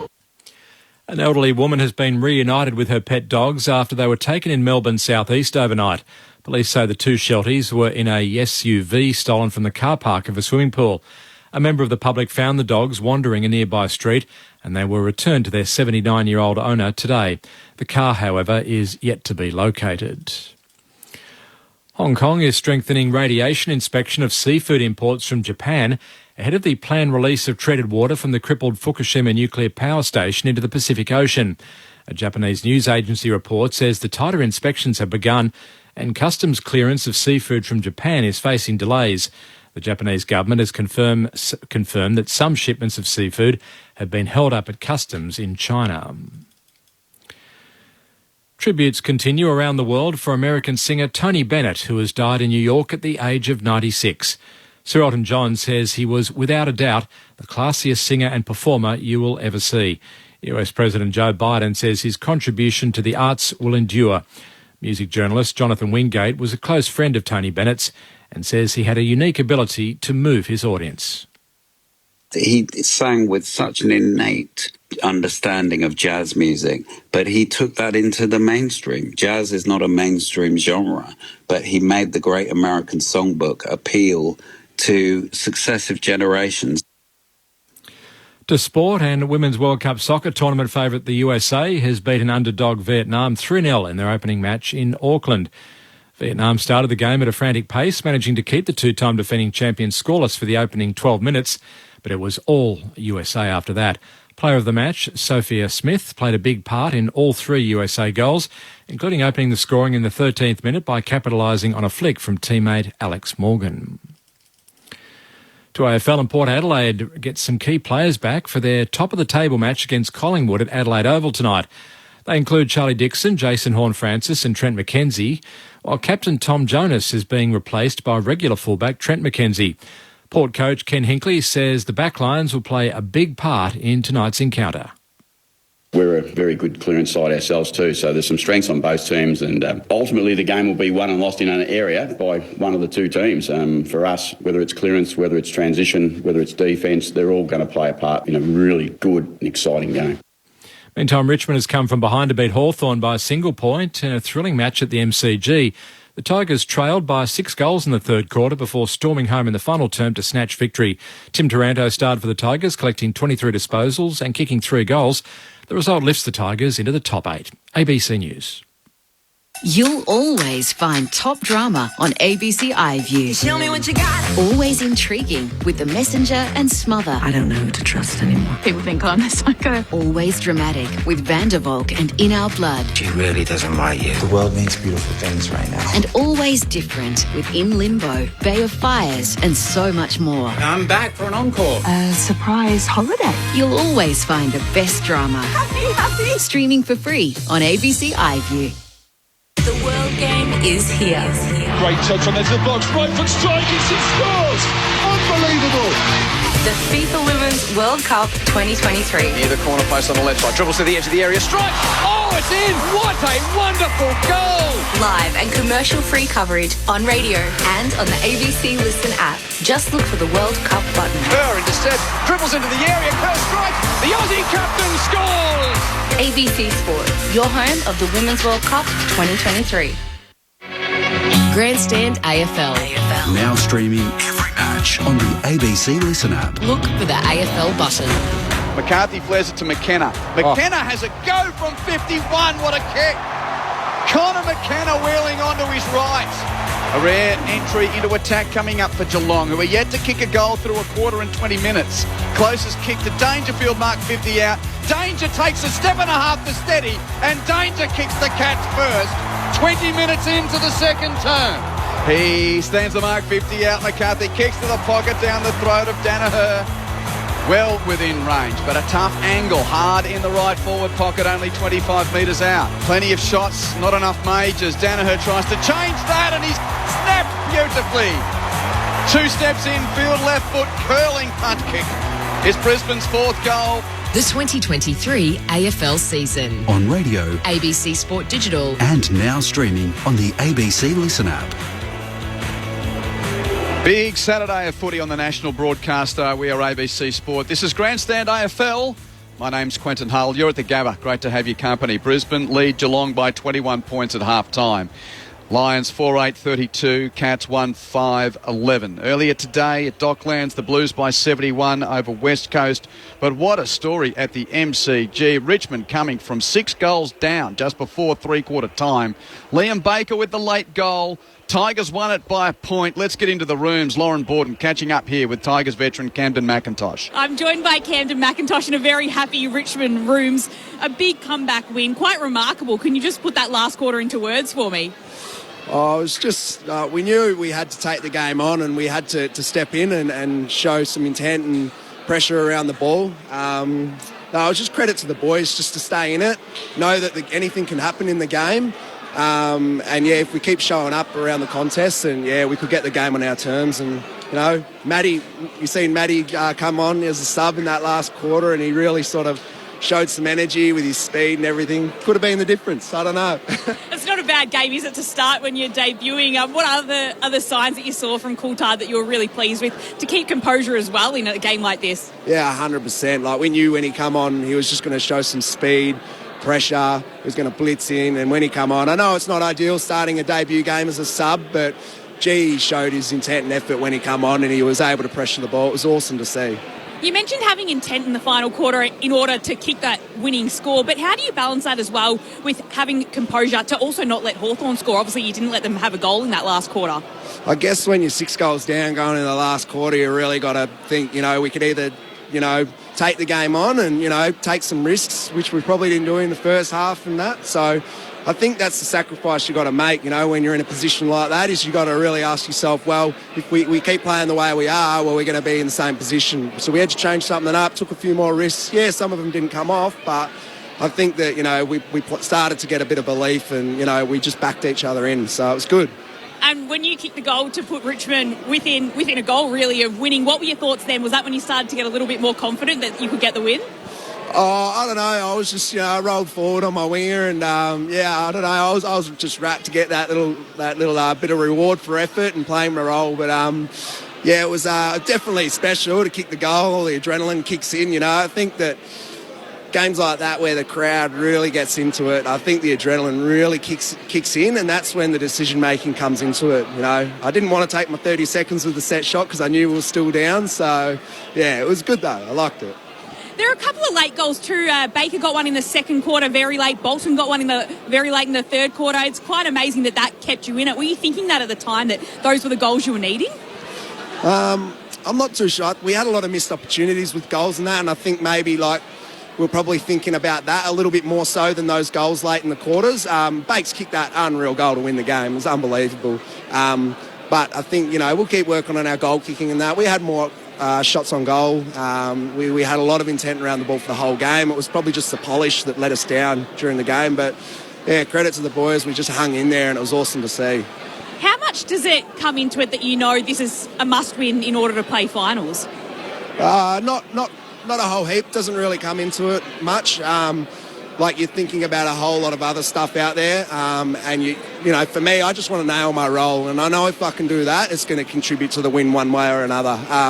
So I think that's what I keep coming back to. Regardless of scoreboard or anything like that. So, yeah. So off the back of 3 wins in a row now, you get to face Melbourne again for the second time this season. Is it a good time that you're coming up against one of the important teams in the competition? Yeah, it's a good test to see how we're actually going at the moment. We've still got stuff to work on. Melbourne's going to be a good test. But yeah, as the boys will say, and you hear it all the time, 1 week at a time.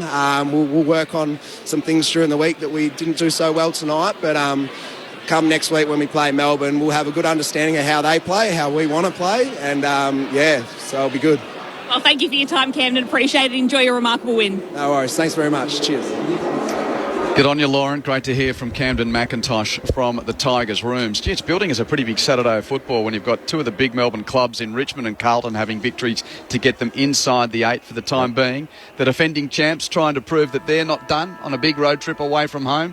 And then 1v2 coming up with Port Adelaide and Collingwood later on this evening in Adelaide. Of course, the Dockers and the Swans do battle in Perth as well. But Saturday of round 19, it's providing something good for us so far. This, though, it must be said, from an aesthetics point of view, it's not really living up to it yet.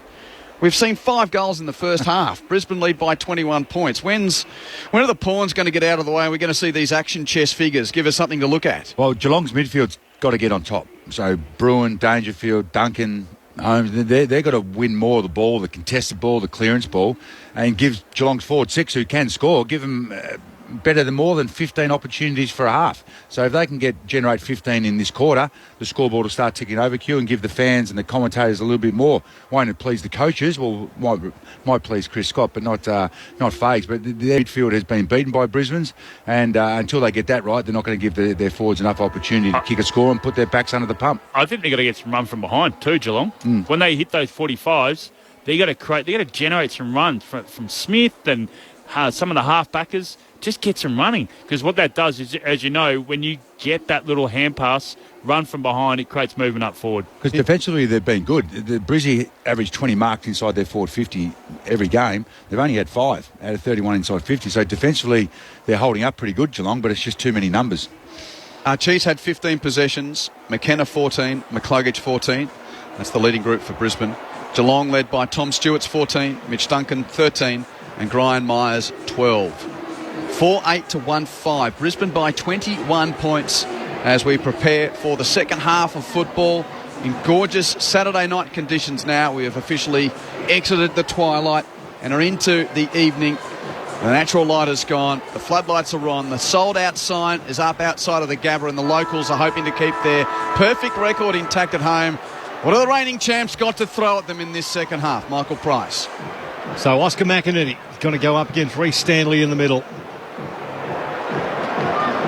Umpire might recall that bounce and ruin the theatre. It's dropped down to 15 degrees here in Brisbane. Still a beautiful night for football. The umpire throws it up now. Secondary.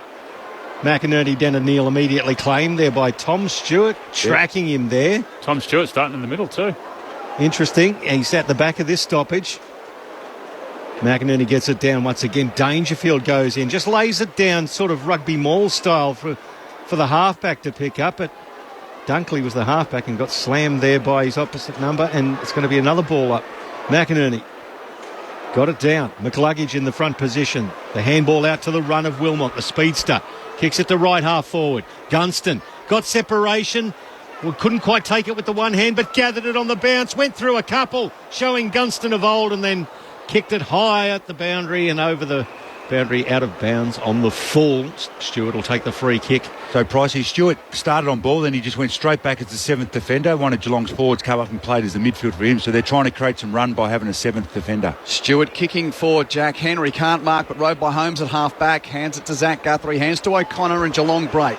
Chip to the middle of the ground, marked by Blitzarv. Sweeping 25-metre hand pass to the wing. Gathered by Smith. Smith kicks to half forward with his non-preferred right. Great kick. Marked by Stanley. Great running from Stanley too. Yeah, 70 out right half forward from a bloke who knows a thing or two about running as a big man. Jeff White chiming in there on Grandstand AFL. Stanley kicks to the pocket looking for Hawkins. Spoiled away by Payne. Out of bounds on the full. So that's better movement from the Cats. That's better. That's probably the best looking Brutus matchup between a key defender and a key forward of recent history. Jack Payne and Tom Hawkins. It's a pair of Adonis. Is that how you say that? Adonai? I don't know. It says Hawkins in the ruck. Takes it out of the ruck and he's slammed there by McInerney. Held up, and the umpire will come in 40 metres out and ball it up. Yes, the plural of the Greek term for the male perfect frame. I don't know. It's a pair of brutes. Brute. As McInerney gets it down towards the boundary line. Dunkley can't quite pick it up. He had Dangerfield right on his hammer, and the umpire's going to throw it in again across that arc of 50. I've got visions of the Latin teacher from Dead Poets Society now. Boundary throw in. Geelong in attack. And, well, off the stoppage, half a chance for Close. Got a hand pass clear. Can't find a teammate. Zorko buzzes in to win it for Brisbane. Hand pass puts Starcevic under pressure. Tackled by Dangerfield. Eddie Pryor. No, says the umpire. Ball up. He very carefully rolled him over there too. They're very mindful of that now, the players, when they do have a player pinned by the arms as the umpire throws it up. And there's a whistle on play immediately. It's going to go to Geelong. It's going to be a free kick, and it's going to go to Blitzars out of that ruck contest. Eye contact from Oscar McInerney. Once again, Paddy Dangerfield a little vocal there and giving it to the big O as Mark Blitzars will go back and he'll shoot from just inside 50 on a 45-degree angle to the right. The Cats would love to start this second half with a goal. Only one goal in the first half. He gives it a fair ride, does Blitzars. It's just fading left and one behind results. So 32 plays 12, 20 points the margin. Lions lead, 3.5 gone third term. 1-6-12 for the reigning premier early in the second half. Wilmot not sure of what to do with the kick in. Runs beyond the goal mouth and chips very short. Coleman marks. Still inside defensive 50 for Brisbane. Kitty Coleman also just bites off a 15-metre pass to Brian Lester. Well, 13th year veteran. Sorry, Matt. Sorry, no, I'm saying Brisbane will have the extra up the field here because Stewart's dropped back. So can Brisbane take advantage of that? Lester short to Neil. Neil wide to the wing. Marked by Dunkley. Dunkley chips it down the wing. Gunston marks. Brisbane's definitely been better at these chip kicks, trying to make ground. Yeah, they're happy the other Cats to take them in small pieces, aren't they, Jeff? Yeah. Kick back infield to the corridor for Lester. Lester chips it to Coleman. In the cricket pitch area forward of the bullseye. Chips it down the corridor to the leading Cameron. That was beautifully worked. Cameron marks on his chest. That's Charlie of Brisbane. And the collective Camerons at the moment, well, we don't have a goal between them. Jezza at one end and Charlie at the other. We thought both teams would be kicking 100 points tonight, Q. John Denver's inhaling and filling his lungs. Because Charlie Cameron is eyeing the big sticks at the western end to give Brisbane its biggest lead of the night. If he's kicking true here, it's a 26-point lead. Cameron on the approach for Brisbane. Right foot strike from 40. Take me home.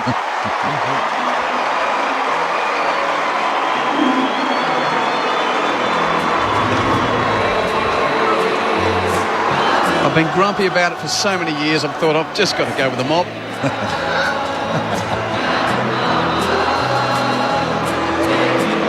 Brisbane 5 goals, 8-38 to Geelong 1-6-12. One of the nuances of football at the Gabba. It is. Sorry, why do you Well, there's the difference, isn't it? That chick mark, that ball movement there from Brisbane. They're looking down the line. They can see that Tacconi's coming off. They can see that Stewart's coming off. We just go off the line a little bit. Whereas Geelong, that's how they play. But Brisbane are not allowing them to do that at the moment. They're giving, and now because Geelong are giving them extra with Stewart trying behind the ball to create some more run, they're going to take advantage of that even better than what they did in the first half, Whitey, like they just did then. Lions by 26 points. Back into the middle. The crowd keeps going with Country Road. As Stewart in there for the Cats. Gets the clearance. Kicks it inside 50 off hands. Hawkins with a chance at ground level. Enter Starcevic. Gathers. Tackled. Got the handball away to Payne. He's tackled by Close. It's just arced up in 20 seconds. Brian Myers now gets the handball away. Pressure aplenty in the pocket as Leicester goes in. The ball goes over the boundary line. The umpire will throw it in. All of a sudden, the two top 8 sides have emerged. Crowd's woken up as well. I think the sing-along sort of poked them into action. Well, it is 15 degrees in Brisbane. They get a bit chirpy. Gorgeous night for footy. Boundary throw-in. Cats in attack needing something. Hawkins to the front, taps at boundary side. Jeremy Cameron accosted by a tackle of Kadeem Coleman. Ball it up. Kitty Coleman just smashing Big Jezza there. Picks himself up. Gives the ball to the umpire, quickly tosses it in the air. McInerney just gets Hawkins out of the way, kicks into the pack though, doesn't clear the congestion. Stacks on again. Another stoppage. Brisbane's just suffocating. Their pressures. They're giving the Cats no room whatsoever here. The ruck contest, Hawkins into the path of Bruin. Can't pick it up. Atkins did. Shuffled a handball out, cut off by Brisbane. Lockneil now from outside defensive 50. Kicks it towards short of centre wing. Hipwood, good contest, front and square. Cameron, handball to McCluggage, handball to Kitty Coleman, wobbler to the wing. Nicely picked up on the half volley by Jasper Fletcher, barrelled into the ground, just short of centre wing out of side. Umpire's going to come in and ball it up. Good passage of play, and the pressure's just amped up a little here in the third term. McInerney gets up high and ends up slapping it down onto his own big hoof. Gets it into the corridor, off hands McCluggage with strength. Just bustles it forward. Charlie Cameron gathers. He's tackled into the corridor turf. And we'll get a ball up just forward of the centre circles in the direction Brisbane are kicking to the city end. I just need to reiterate, 15 degrees in perfect conditions despite it being a scoreline of 6 degrees and squalling mist. Yeah. Couldn't want better conditions for footy. Stoppage, Ashcroft has a go for Brisbane. Second go, picks up the ball, tackle, but got a hand pass to McInerney under pressure, kick turned over. Holmes picks up for Geelong, tackle, but got rid of it with a hand pass to Duncan. Quick hands through Collar Jasny to Close. Back to Duncan as they run it through the middle of the ground. Hands to Close, hands to half forward to Atkins. Wheels inboard, keeps the handball moving. O'Connor's the latest, he's 50 out and chips it to Hawkins. Hawkins marks as the Cats use the handball to get clear of that congestion, and Tom Hawkins is on the end of it, and the champion goal kicker needs to equal Kevin Bartlett here to keep the Cats going. They nearly got stuck then, the Cats, a bit overuse of the hand pass, but they had enough numbers running. The holy number of 777 for Tom Hawkins. If he kicks this, it's 778 career goals, and he equals the great Richmond champion Kevin Bartlett. Hawkins on the approach. Gave all the stats. He was always going to miss it, wasn't he?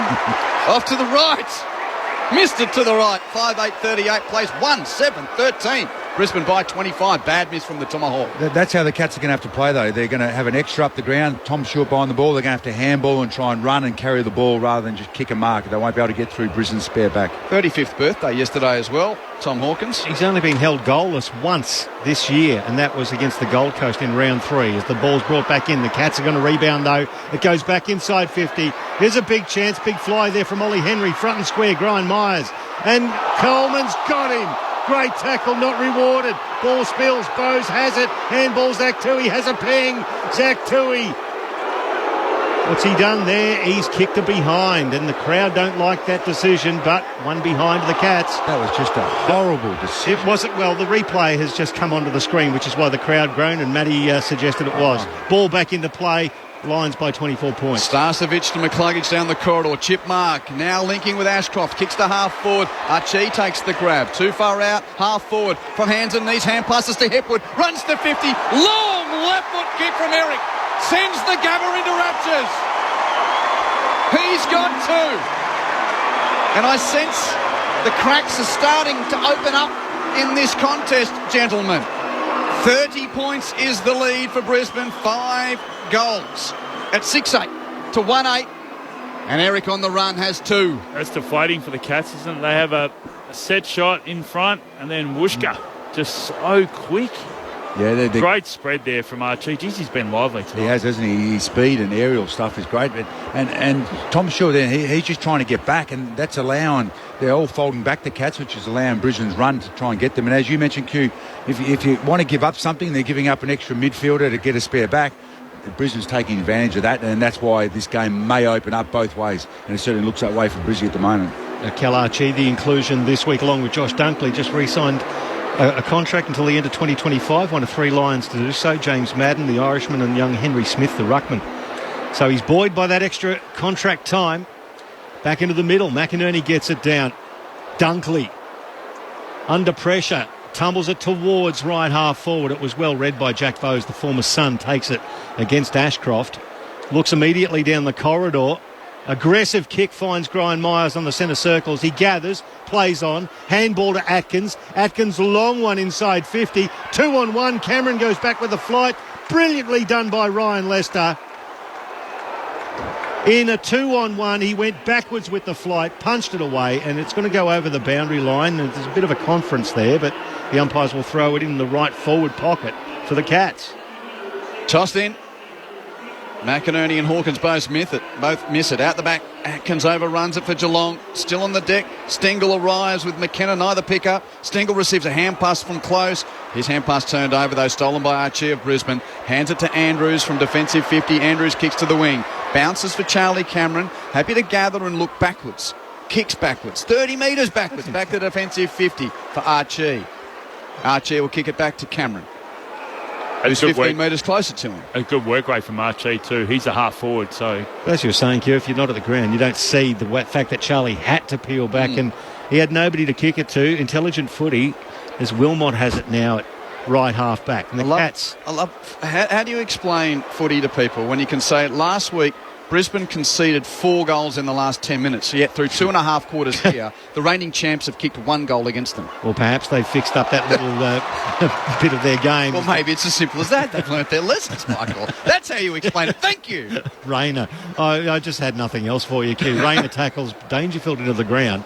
It's going to be a ball up on the commentary wing as McInerney slaps it to McCluggage.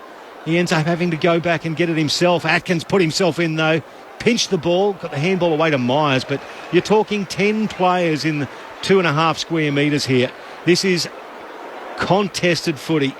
In fact, the Lions are leading the contested footy 79-56 as this stoppage is in favour of Brisbane again. McCluggage, handball to Will Ashcroft from 60 to the goal square. Cameron 1-on-1 with Tui. Oh, and Cameron's appealing for the free kick. It's going to be a free kick against you, Charlie. It'll go to Zach Tui, who chips it forward to find his fellow Irishman in Mark O'Connor. Yeah, Cameron just manhandled Tui out of that contest. O'Connor chips down the corridor. Blitz arms Mark, centre half back. Gives it back to O'Connor. Runs to D50. Very short pass to Atkins. Says, play on. Atkins does anyway. He's corralled a little. Then got dumped by Oscar McInerney. Kicks to the wing, gathered by Holmes on the bounce. Pressured by Archie. Infield handball stolen by Hipwood of Brisbane. His handball punched away by Holmes, but straight to Starcevic of Brisbane. Hands it to Archie. Lions are on the wing. Archie kicks to a vacant half-forward flank. Danaher and Tui. Tui trapped it as if he's in the World Cup soccer. Brilliant skill. Picks it up, slots it down the throat with the pass to O'Connor. Yeah, that could be, across town at Lang Park for England and Haiti tonight, by the way, in the Women's World Cup. We've got a call of that on the app. That's the feature game. The Lionesses are in town. It's amazing skills. And this is an oval ball, not a round ball. Stopped it dead, didn't he? Yeah. Well done. So it's de Koning now for Geelong. Kicks it long to the outer wing. Tanner Brune took a nice mark in front of his opponent in Jared Berry. They're in front of the benches. And Brune, obviously, that knock a little earlier. dealt with, and he's okay. A long kick down the line. It was a 2-on-1, and Harris Andrews was the one and still spoiled the ball. Jeremy Cameron gathered it, and he got tackled into the ground, got the handball away to close, and he just snuck a handball out to Jack Bowes, who got belted into the ground as well. Now the ball spills across half-back, towed off the deck there by McLuggage, into the hands of Rayner, showing some speed, had a bounce. Charlie Cameron by himself inside 50, the ball bounces to him, he gathers, handball over the top to McCarthy, bangs one through for the Lions, and that's good footy from the home team. 7-8-50, plays 1-8-14 as Charlie Cameron kicks his second. Lincoln McCarthy Lincoln McCarthy kicks his second. But Charlie Cameron, just gathered that handball so beautifully. But didn't they link up so sharply, boys, down the middle? Well, it was just a contest on the half-back line for Brisbane. And then that ability to break out, I mean, that's what Dangerfield's renowned for doing. But for Rayner to get in there, get the ball, and just explode from that contest, just creates the movement up forward. And that's where Charlie Cameron took off. And essentially, when he takes off, even if Charlie Cameron doesn't get the ball, he's creating space behind him, and that's what Lincoln McCarthy is able to run into. Well, they've been on the road outside of Victoria 4 times. 8 up the roadkill that is the Eagles during gather round, but outside of that, lost to the Suns, lost to Port, lost to Fremantle, and Geelong's kicked a goal. 1 goal through 2.5 quarters here at the Gabba tonight. Centre bounce, Tui's got it at centre half back. He'll kick Geelong back to attacking 50. Juggling mark taken by Dangerfield. He kicked that only goal in the second quarter. Inside 50 from 60 metres out. His kick was looking for Blitzars. Didn't find the target. Excellent kick from the Lions. Lester hits Coleman. Marks plays on with a hand pass to Wilmot. Hands to Ashcroft. Hands to Fletcher. There's the Jazcroft combination for the first time tonight as Fletcher chips it to Gunston, 60 out. Lions going for the kill here. Gunston kicks inside 50. Dunkley has it stolen away by Duncan. And Geelong have got to do something soon, Pricey, or they're going to be coming from a long way back. Isaac Smith, he's starting proceedings. Bounces it out towards Blitzars. It bounces nicely for him. Perhaps a sign. He gets to the logo. Handball over the top to Stanley. Stanley, well, he drops it onto the boundary line. That's a nice contest from Ollie Henry. Good mark taken, 70 out. He sees a target, puts it inside 50. Tanner Bruhn takes a mark. 45 out, slight angle to the right. Vital goal for the Cats. Tanner Bruhn, the former Giant, is back on the paddock after having a hard knock. Only had the 9 touches tonight. 8 goals for the year, the 21-year-old. Shouldn't be too much trouble. It's a slight angle to the right. The Gabba crowd will give him all sorts as he approaches the arc. Bruhn from 45 strikes it reasonably well. It's gone short off the hands of Harris Andrews, and they haven't quite rushed it through. It goes over the boundary line. Now, I actually thought it might have hit the post. There's going to be a bit of a conference here, I think. I thought it hit the post, or was it one of the players that hit the post? I think it hit Andrews' head.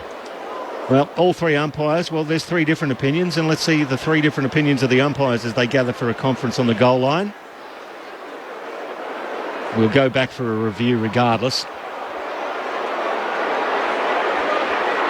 Yeah, it's come off Danaher's arm by the looks of things. It's the Brisbane attacker. Decision on the scoreboard. So it hit the fingers of Andrews and the arm of Danaher. So it stayed in play. So it's a boundary throwing, yeah. Yep, that's what it should be. Why do we have to do that?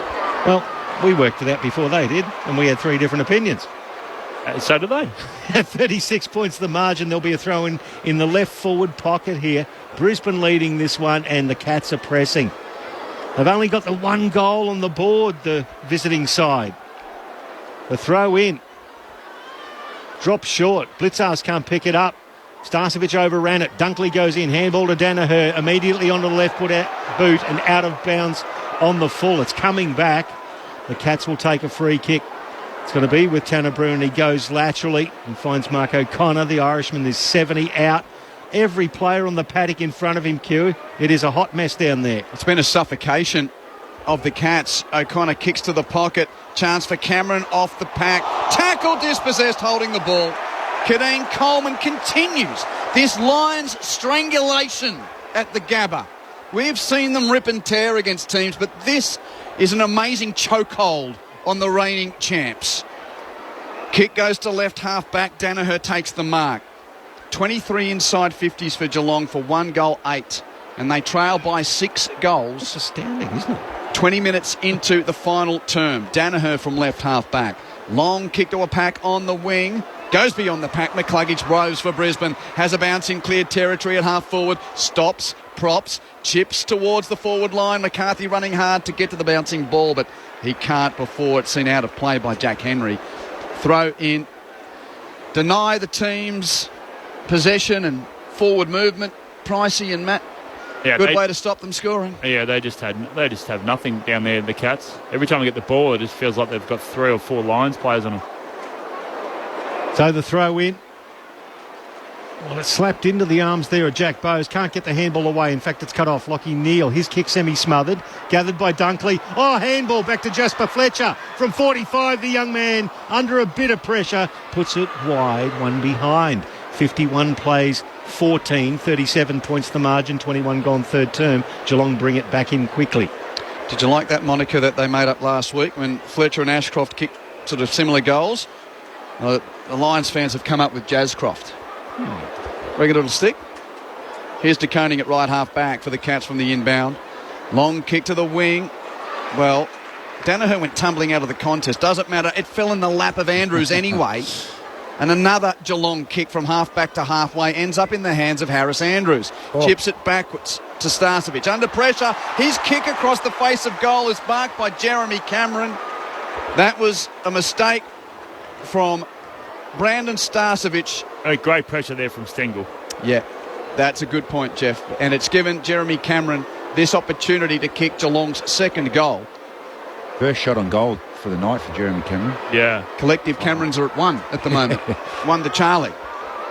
This to make it collective Camerons 2 and Geelong 2 goals.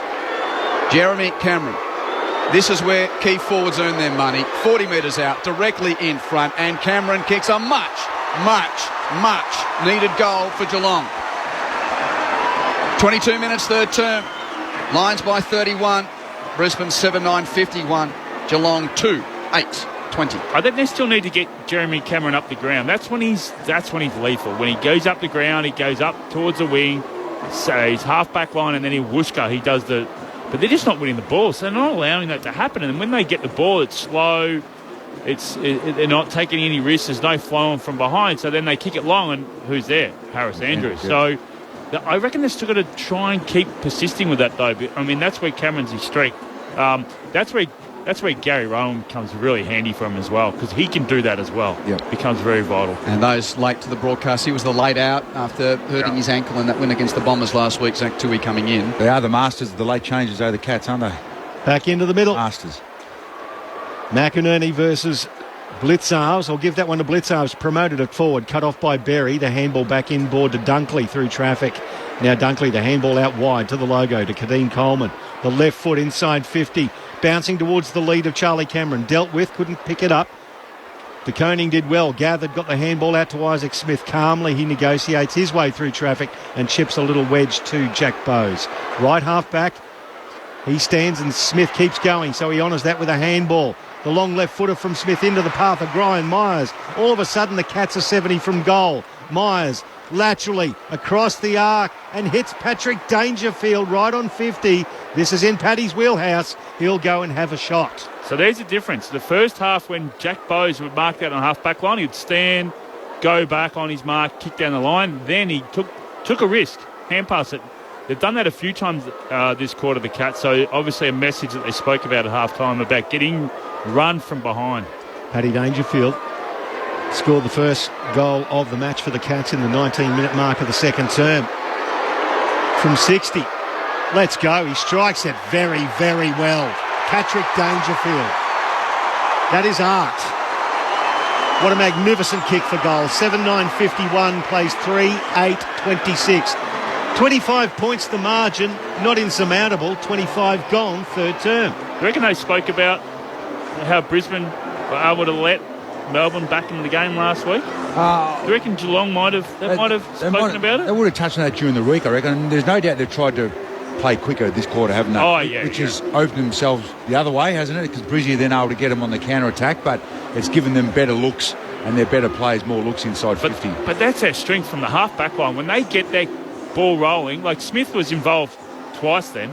Yes. And he's such an elite runner. Great runner. An elite user of the ball. So why not use it? Get it going.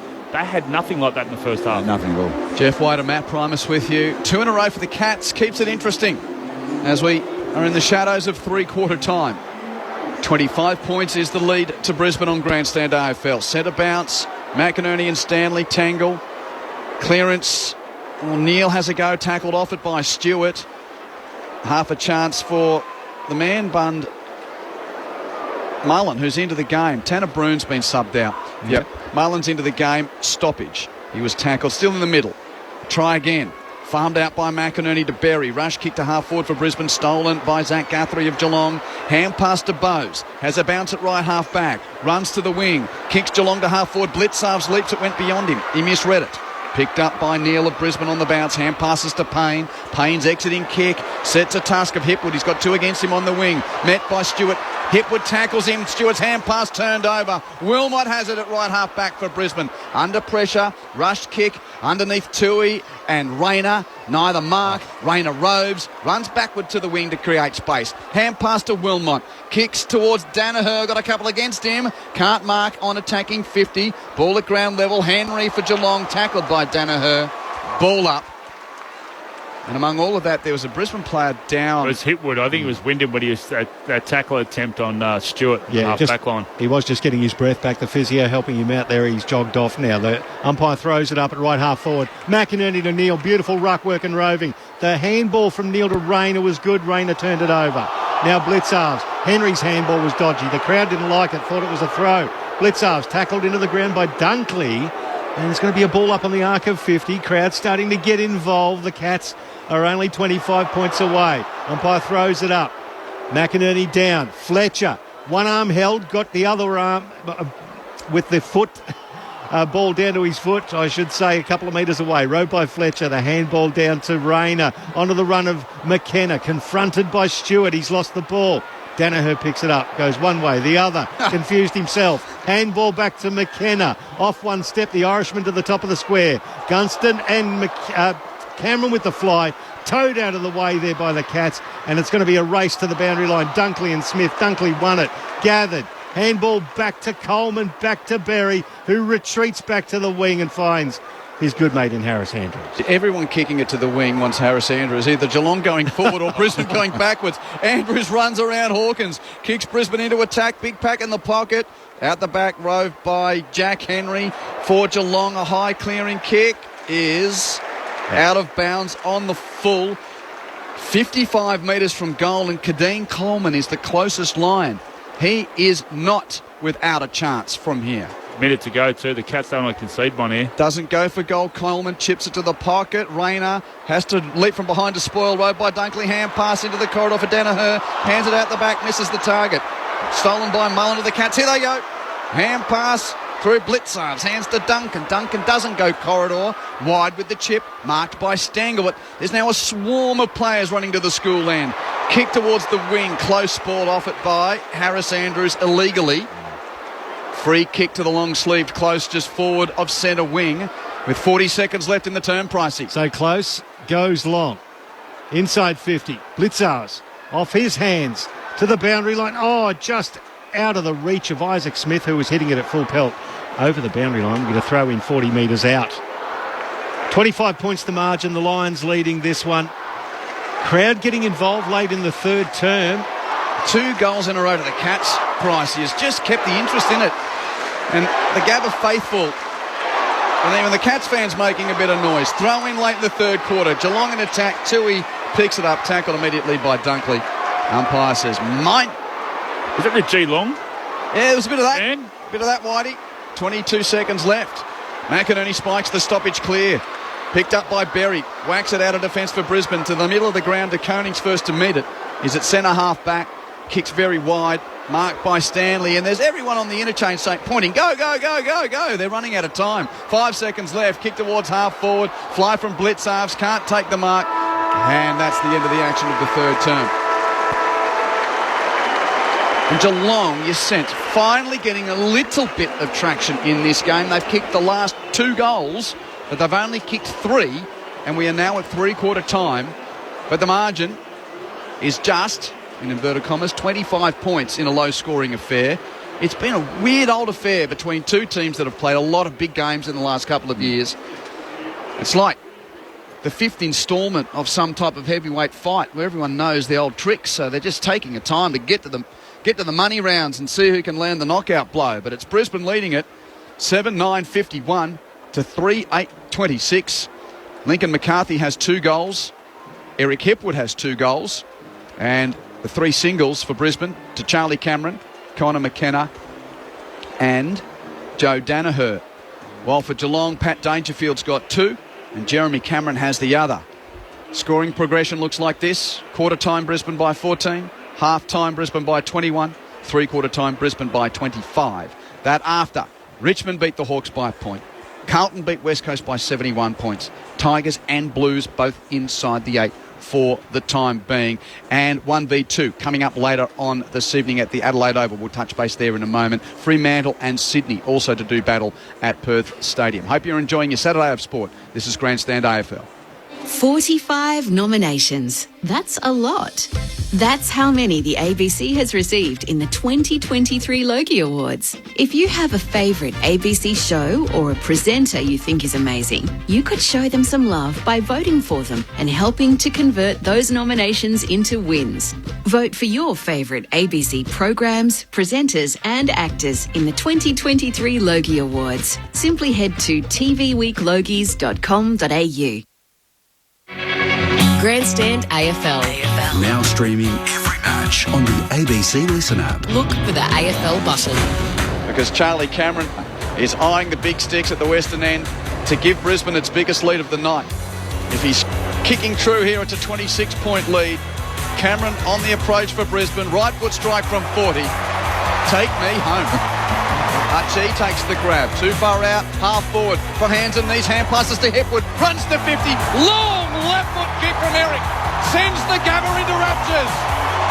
And I sense the cracks are starting to open up in this contest. Charlie Cameron by himself inside 50. The ball bounces to him. He gathers. Handball over the top to McCarthy. Bangs one through for the Lions. And that's good footy from the home team. And another Geelong kick from half-back to halfway ends up in the hands of Harris Andrews. Chips it backwards to Starcevic. Under pressure, his kick across the face of goal is marked by Jeremy Cameron. Jeremy Cameron. This is where key forwards earn their money. 40 metres out, directly in front, and Cameron kicks a much needed goal for Geelong. Paddy Dangerfield from 60. Let's go. He strikes it very, very well. Patrick Dangerfield. That is art. The 2023 AFL season. On radio, ABC Sport Digital. and now streaming on the ABC Listen app. Last 2 goals in the game to the Cats. It's Brisbane by 25 points at three-quarter time. If you're in the West, you'll hear Fremantle and Sydney tonight. The rest of you to hear Port Adelaide and Collingwood from the Adelaide Oval. 1v2. Aaron Bryans, it says enough. It doesn't get much bigger than this, Q, to be honest. A sold-out top-of-the-table clash between two clubs who both love a thriller. Unfortunately, though, like Manchester, we're in the midst of this heavy patch of rain, which could actually make it a wet and wild affair. But nonetheless, expecting a blockbuster clash for the Power, a chance to showcase how far they've come this year, considering back in round 2 when they last played Collingwood, they lost by 71 points. And for the Magpies, tonight's a chance to solidify a top spot and really show how far ahead they are of the chasing pack. Shout out to some of the Collingwood supporters who've turned up early as well. We're just over an hour away from bounce down, and they've taken up 4 bays in the torrential rain. All got their ponchos on at the northern end, but they're certainly ready for what's going to be a big night. No final teams just yet, but at the moment, a couple of big names back in for the Power. Charlie Dixon, Jason Orne-Francis, Trent McKenzie and Willie Rioli, whilst Collingwood welcome back Brodie Myercheck and Darcy Cameron. I'll have Rod Jamieson and Josh Franco alongside me for the call queue. Can't wait. Could be the biggest game of the regular season. A good chance to see if Port Adelaide is up for the task against the premiership favourites Collingwood. It'll be in like a 1960s TV test pattern. There'll be so many black and white stripes at the Adelaide Oval tonight. Hope you have a good one, Aaron. Of course, you can make your choice on the ABC Listen app no matter where you are. We've got a call of both games. Power v Magpies and Dockers v Swans. In the NRL, Newcastle lead Melbourne 18-12. That's early second half after the Roosters beat the Titans 36-18. In the World Cup earlier today, USA 3, Vietnam 0. Japan currently leads Zambia 4-0. 71 minutes played there. And to come, it's England and Haiti. There's a call on the Listen app of that game. Denmark and China also to play in Perth later on tonight. Last 2 goals in the game to the Cats. Matt Primus, Jeff White. Does it mean anything? 25 points is the margin. Well, it means that they're close enough, Geelong, if they can get going this term. Well, it was the same margin roughly at half-time, but the style of play the Cats are doing, they actually had 14 inside 50s that quarter. They had 15 for the first half. So, as Whitey mentioned a few times, their ability to run and take the game on more and link up. Tom Stewart behind the ball a little more. That gave them more inside 50s. Unfortunately, they didn't quite capitalise on their inside 50s, kicking 2 goal threes and a couple of other shots that fell short. So, but on the flip side, then that opens them for Brisbane to be able to counter-attack and go fast against them, and Brisbane are able to score 3 goals, 1. So really, hopefully the game continues that method. Geelong have obviously got to chase the game, and I think that'll give opportunities for both teams to keep the scoreboard ticking over and a bit more John Denver. Bouncing between halfbacks as well. Jack Bowes with 10 disposals in that quarter, and Kadeem Coleman with 9 for Brisbane in that quarter. Back into the middle. We start the final term now. Brisbane with the clearance. Dunkley now inside 50. Danaher's the big flyer. Spoiled. Front and square. Picked up by Jasper Fletcher. Through traffic. Handball back to Danaher. Here's a handball to Zorko, smothered. Picked up by Jack Henry, who's double team tackled by both Danaher and Zorko. And the umpire's going to come in and ball it up 35 metres out from the Brisbane goal. Tossed in the air. Stanley beats Danaher. Illegally. Free kick, Brisbane. Shrugged him out of the way by going over his shoulder, and this is an absolute gift to start the final quarter. But I'm in defence of Stanley a little bit there too, because another Brisbane player was in front of him, so he was actually trying to get to the contest, and he got shepherded out of the way. So that's what Stanley was going on about. But the free kick was definitely there. But that being said, it's Danaher straight in front, 35 metres out, and there's collective nerves around the Gabba. On the approach, Joe. Strikes it with his left boot. Straight through the middle. His second. And Brisbane lead by 31 points at 8-9-57 to 3-8-26. Hasn't he been a great second string ruck? That's worked well. He's had 17 possessions. What was that, round 4 or 5? They sort of went away from the 2 rucks and gave Joe a bit of a run in there, and it's worked a treat for him. But once again, their forward pressure, which created that stoppage, 14 tackles inside 50 to 5 they've had. And I know they've had more inside 50s, but their pressure inside that forward 50 has been great tonight, Brisbane. Unless things change markedly, gentlemen, in about 25 minutes' time, Geelong, Carlton and Richmond will all be level with 38 premiership points. Cool. But the Cats ahead of that group on percentage. What were the odds? Who would have thought that the draws would see 3 teams level that have experienced draws this year? So we're back into the middle. McInerney got it down. Dunkley back to McInerney, who puts the big shoe into it. Bounces inside 50. Hipwood gathers. Got the handball away. Cut off by Guthrie for Geelong. He replies with a long kick towards half forward. Too many lines there. Lester's one of them. He's tackled off the ball though. Great tackle, Stengel. Holding the ball. Stengel now wants to play on quickly. Goes inside 50. Tui backing into the pack. Fisted away by Archie. Front and square. Stanley handball back to Stewart. He kicks it to the top of the square. Cameron versus Harris. Cameron did well. Duncan exploded onto the ball but didn't take it with him. Zorko's kick smothered. It went 5 metres. Jeremy Cameron's caught it. The umpire said that's a mark. That's 5 metres. Jeremy Cameron didn't even give him a chance to actually officiate that. He just went back on his He just turned around and said, that's a mark. That's a mark. Ump said, yeah, no worries. That's one of the funniest things I've seen in footy. He just turned around and went, he's back. Jeremy Cameron, well, this could answer some things. He's finished goalless in each of his last 2 games at the Gabba. He comes in and he kicks his first. The Cats get their 4th to keep it alive. 8-9-57, plays 4-8-32, 25 points the margin with only 2 minutes gone to the final term. 3 goals to the Camerons, Cube. Collective Camerons count 3. Well, you went with 6, didn't you? 6. Yeah, I went with 8. I think you're big last quarter there. You're much more a chance. Are the Cats still a chance? Well, Well, if the game keeps going back and forward and pinging out of both forward 50s, and yeah, definitely it is. But yeah, you still think Brizzy are just going to have too much firepower with the amount of ball that's still going down there. The 40 clearances to 15. Yeah. 40 to 15, even though Geelong are winning the hit-outs, 41 to 24. And it's too hard to win a game when you're trying to counter-attack off the long field all the time, which Geelong have had to do tonight. And that's why they put Stewart in there, because he... Yeah, Neil 8 clearances. Danaher's got 4 himself. Centre bounce, McInerney's in ruck, taps down. Neil kicks it off the ground, but stays in the congestion, and Atkins is offended against. Gets a free kick for Geelong. Kicks the Cats deep into attack. Cameron the target. Andrews the spoil. Right by Hawkins. Hand pass to the goal mouth. Ollie Henry kicks another for Geelong from point blank range. Oh, hold on. Committee. Could be a touch here, Q. There will be a committee before this is confirmed. Oh, that's hard to judge. That was so quick.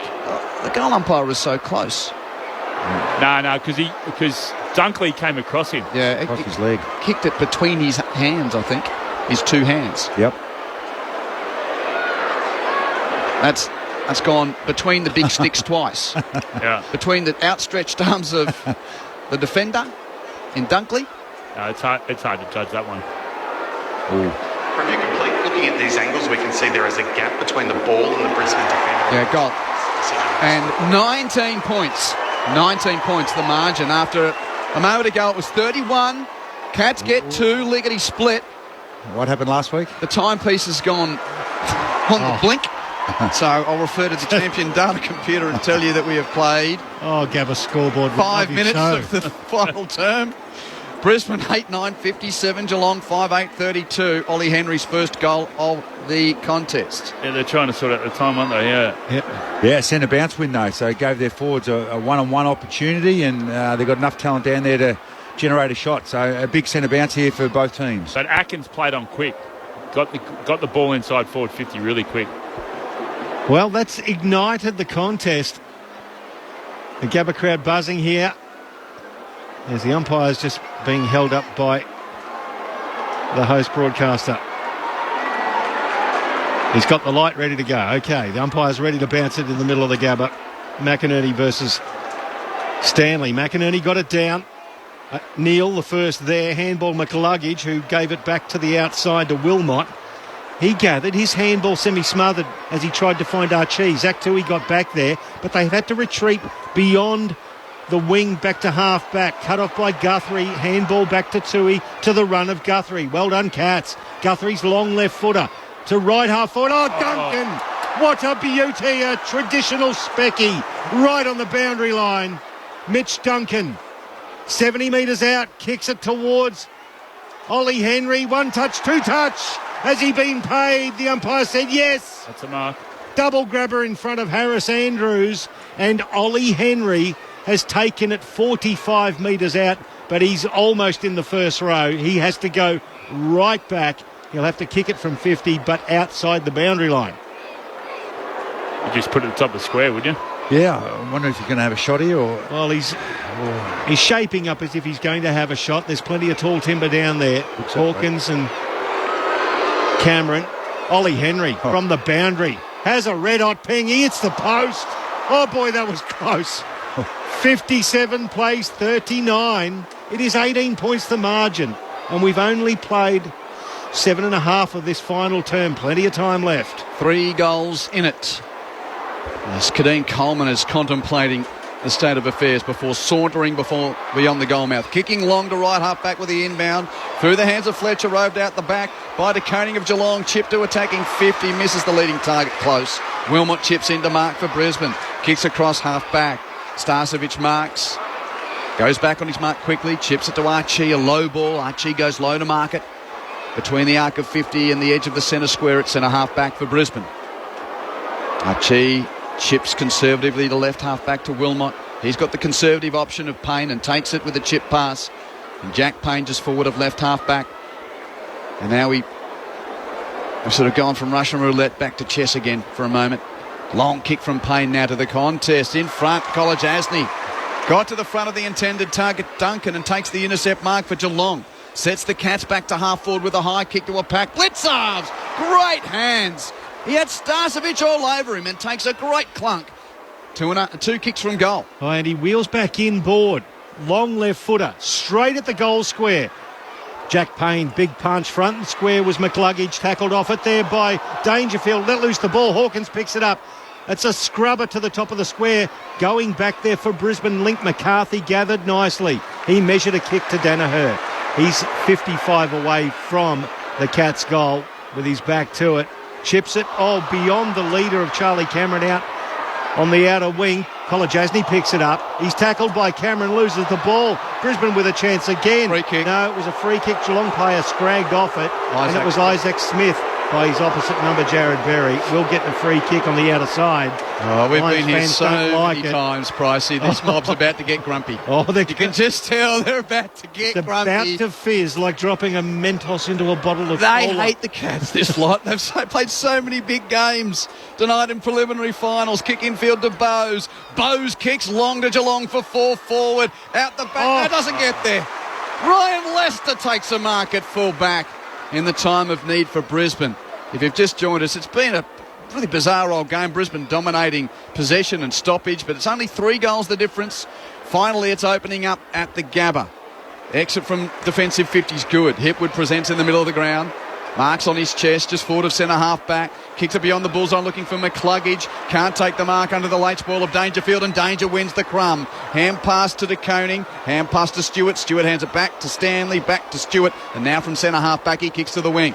That's a very well-weighted kick to find Max Holmes on the outer side. Because the Cats are playing with energy now, aren't they? They're wheeling and going, and every time they get a mark, they're trying to play on as quick as they can. They've changed tack a little as Holmes goes straight inside 50, looking for Cameron versus Harris Andrews.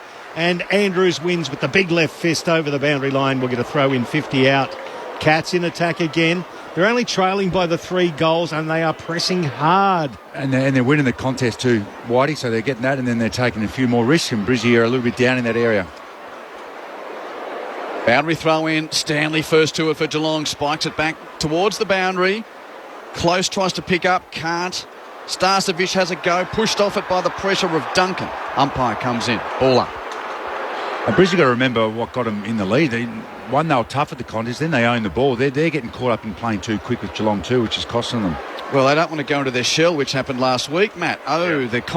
The confusion of it. Near with the clearance from the back line, but straight to Stanley at half forward for Geelong. Kicks the Cats back into attack. On the head of the pack in the pocket, McInerney emerges, scrubs a kick clear for Brisbane. Great hands from Rayner to pick up from his ankles on D50. Runs into trouble. Left foot kick across the goal mouth. Ollie Henry steals it for Geelong. Right foot snap.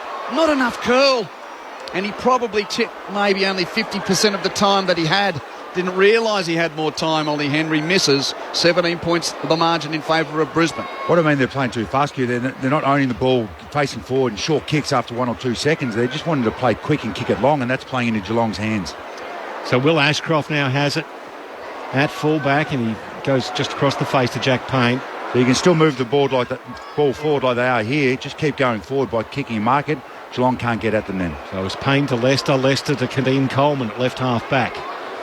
We've got a text from Nick from Geelong, who's in Manchester. He's listening to the game and tells us that it's raining there. He's disappointed with the footy, but we're happy with the rain. Actually, we're very happy with the rain as far as the cricket's concerned to keep that at bay as Harris Andrews plays on for Brisbane. Goes across the field onto the logo to find Cam Rayner, he's grown some extra strength this year. Long right foot kick is sublime. Finds Dunkley on his own at left half forward. He kicks it to the top of the square. The big fly McCarthy, roved by Holmes of Geelong. Handball there, goes to Jack Henry. Oh, he's tackled. Was it a legal handball? Yes, it was. Stewart gathered. He's tackled as his kick was affected. It tumbles into the corridor. Blitzarves to Atkins. Now Atkins sweeps a handball to Isaac Smith. Here he goes. Has a bounce. Isaac Smith from 45 hits Cameron. Jeremy Cameron. 2 metres out, right on the goal line as Kadeem Coleman's down behind play, but Jezza has a chance to put Geelong closer. He's going to curl it around with the right foot from the boundary. He's staring inboard. He's only a couple of metres next to the behind post. It's the traditional squeeze of the ball as well to see how much air it's got in it. Cameron curls. Cameron goals. Gets his second. The Cats are within 11 points. Similar to last week with Brisbane. I know they try to play quick there. They're trying to use the ball and go inside forward 50, but Wooshka, they got opened up. There was no defence. They didn't turn their head quick enough, and way they went, Geelong. They were able to get through the tackles, weren't they? They didn't stick them down there, and then... How about the mental challenge now for Brisbane? Yeah. After admitting they went into their shell against the Demons, this is a game where they've won by controlling the contest. Now, do they go back that's won them the game till now, or try and erase what lost them the game last week? And it's also plus 15 of the contest, so that hasn't been like that the whole game. So Geelong are manning up in the middle of the ground, and then they're making Brisbane really nervous with the scoreboard pressure they're putting on them. Meanwhile, the reigning champs are starting to come hard. They've kicked the last 3 goals. 11 points is the margin. We've already had a bottler at the MCG today. Strap yourselves in. 1v2 coming up from the Adelaide Oval next. Centre bounce clearance. McInerney roves the crumb. Hand pass. Ashcroft's down, clutching at his leg after that contest. Lions are bursting from the centre. Zorko's kick, though, was smothered. Hard ball to win at half back for the Cats. Holmes has bumped off it. Ball spills free. Into the pocket. McCluggage can't keep it in. And Will Ashcroft, the favourite for the rising star, is down and not moving. Clutching a right knee, Q, as the physio gets over the top of him. I've had the glasses on him since, and the kid hasn't moved. Physio either side. 32,586, the official crowd figure, 32,586. Very innocuous. Hopefully it's knee on knee. Well, they're just being very careful with him. He hasn't got off his back, and the game has been paused. He's in the middle of the field, but basically all the other players have flared out down towards the school end as well. Does look like a contact injury. I think Max Holmes was the one in come across him. It didn't look like it buckled or went the other way, but they're doing the dreaded ACL test, though. And that's still on the ground there.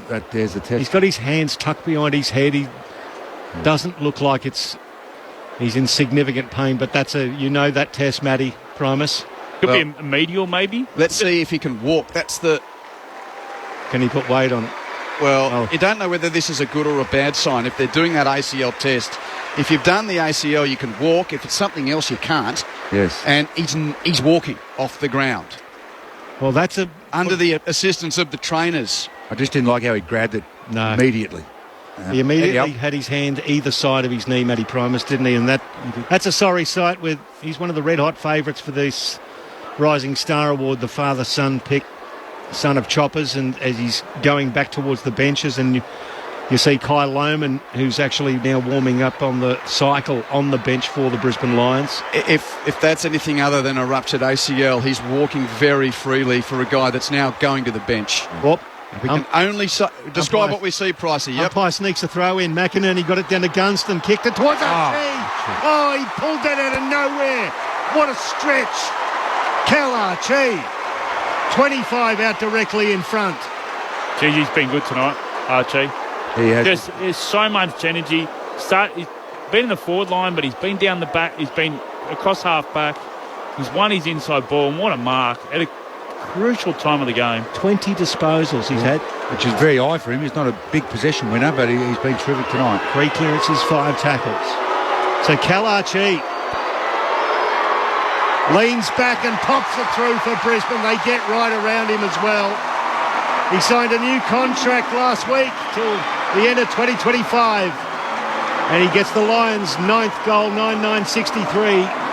For the Cats, 6-10-46.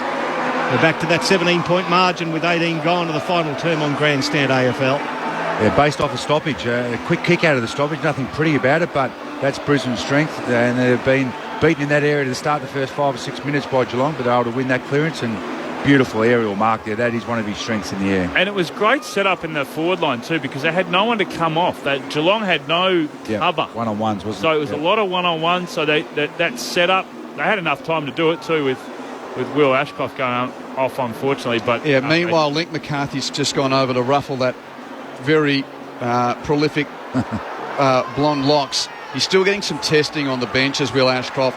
Kai Lohman stripped and ready to enter the game. That's a subplot Brisbane lead by 17 points. Centre bounce. Oh. McInerney with the hand pass to Berry. Tackled by Atkins. Atkins wins the spillage. Hand pass semi-smothered. Went to Dunkley of Brisbane. Hands it to Rayner. Brisbane get the clearance as Rayner chips it to the wing. Fletcher fumbles, gathers his ball and then runs away from Atkins. Has a bounce on the wing. Fletcher kicks Brisbane to half forward. Gunston pushed off it by the defensive Zach Guthrie. Ball spills out of play. Boundary throw in 40 metres from the Lions goal. 9-9-63, play 6-10-46. Brisbane leading by 17 points. We've played 18 minutes of this last quarter at the Gabba. There's the throw in off the hands. Lockneil tries to get the handball back in. Dangerfield puts himself in. Lets loose the ball. Gunston floats it. Gunston to the goal line off the hands. Charlie Cameron, not sure whether he was trying to shepherd it through or mark it, but it was off hands for a behind. 63 plays 46. Actually, should be more than that now. Yeah, it's 64 to 46. 64 to 46. Yep. Both scoreboard and champion data both slow to react. Pen and paper.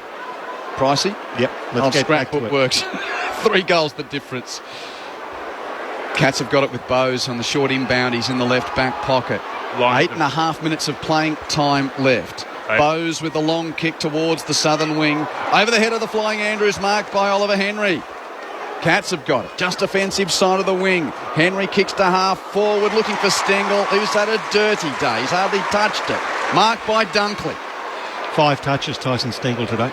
Dunkley plays on with an infield short kick to Leicester. Brisbane controlling it at half-back. Conservative kick on the head of Zorko. Stengel made him earn it. Whacked him over the ear hole and Zork's gone down as if being pinged. Taking a moment or two. Meanwhile, I'll hand over to you. But then he runs away. Sorry, Price, it was about to hand over to you. Kicked it to the wing. Looking for Hipwood, couldn't mark out of play. And I'm just having another look to the bench. Will Ashcroft,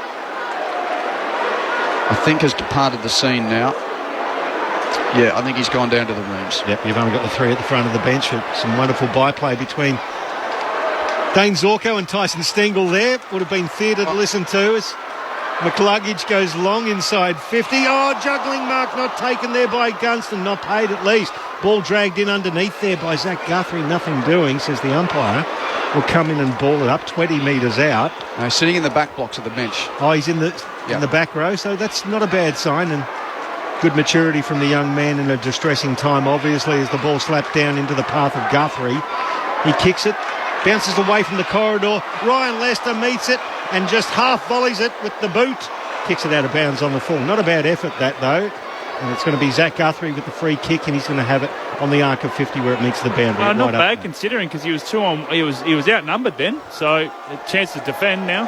Kick to the wing in a contest. Leicester spores away from Cameron Rove by Fletcher of Brisbane. Hand pass to half forward. Bounces in front of Gunston. Gathers on the 50. Near the boundary. Snaps it to the goal mouth. Good spoil from Kolajasny on Cameron. Rove by Stewart of the Cats. Hand pass to Bowes in the back pocket. Sweeping hand pass. No one there at left half back. Hipwood races to it for Brisbane. Taps it to the advantage of Wilmot. Gives it back to Hipwood. 70 out. Kick off the instep. There's a slewed ball which goes out of play. At right half forward, Zorko was tangling there with Bowes. Out of play, boundary throw in. Wait for the Bowes. Oh, kick to kick has been cancelled. I reckon. Sell-out crowd.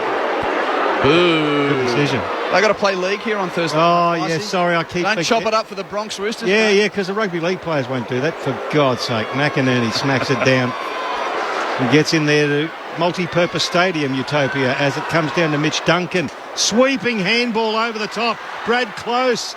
Inside 50 for the Cats. Stengel. Chance to be involved. He gets interfered with by Ryan Lester. He's going to get a free kick. Tyson Stengel appears out of nowhere.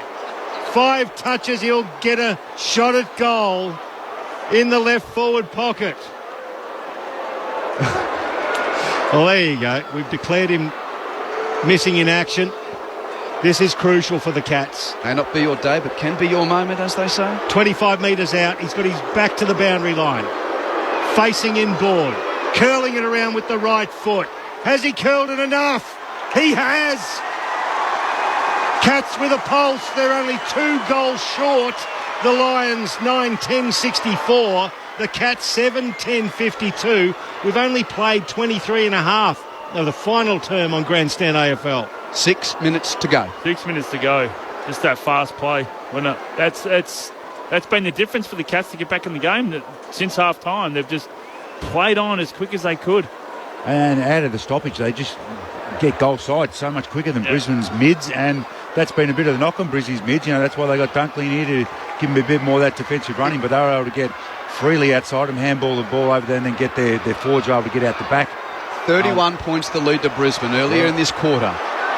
If one of the oldest lists in the comp runs over the top of the Lions, that weight from last week will be an anvil on the head of Chris Fagan going to the post-game press conference.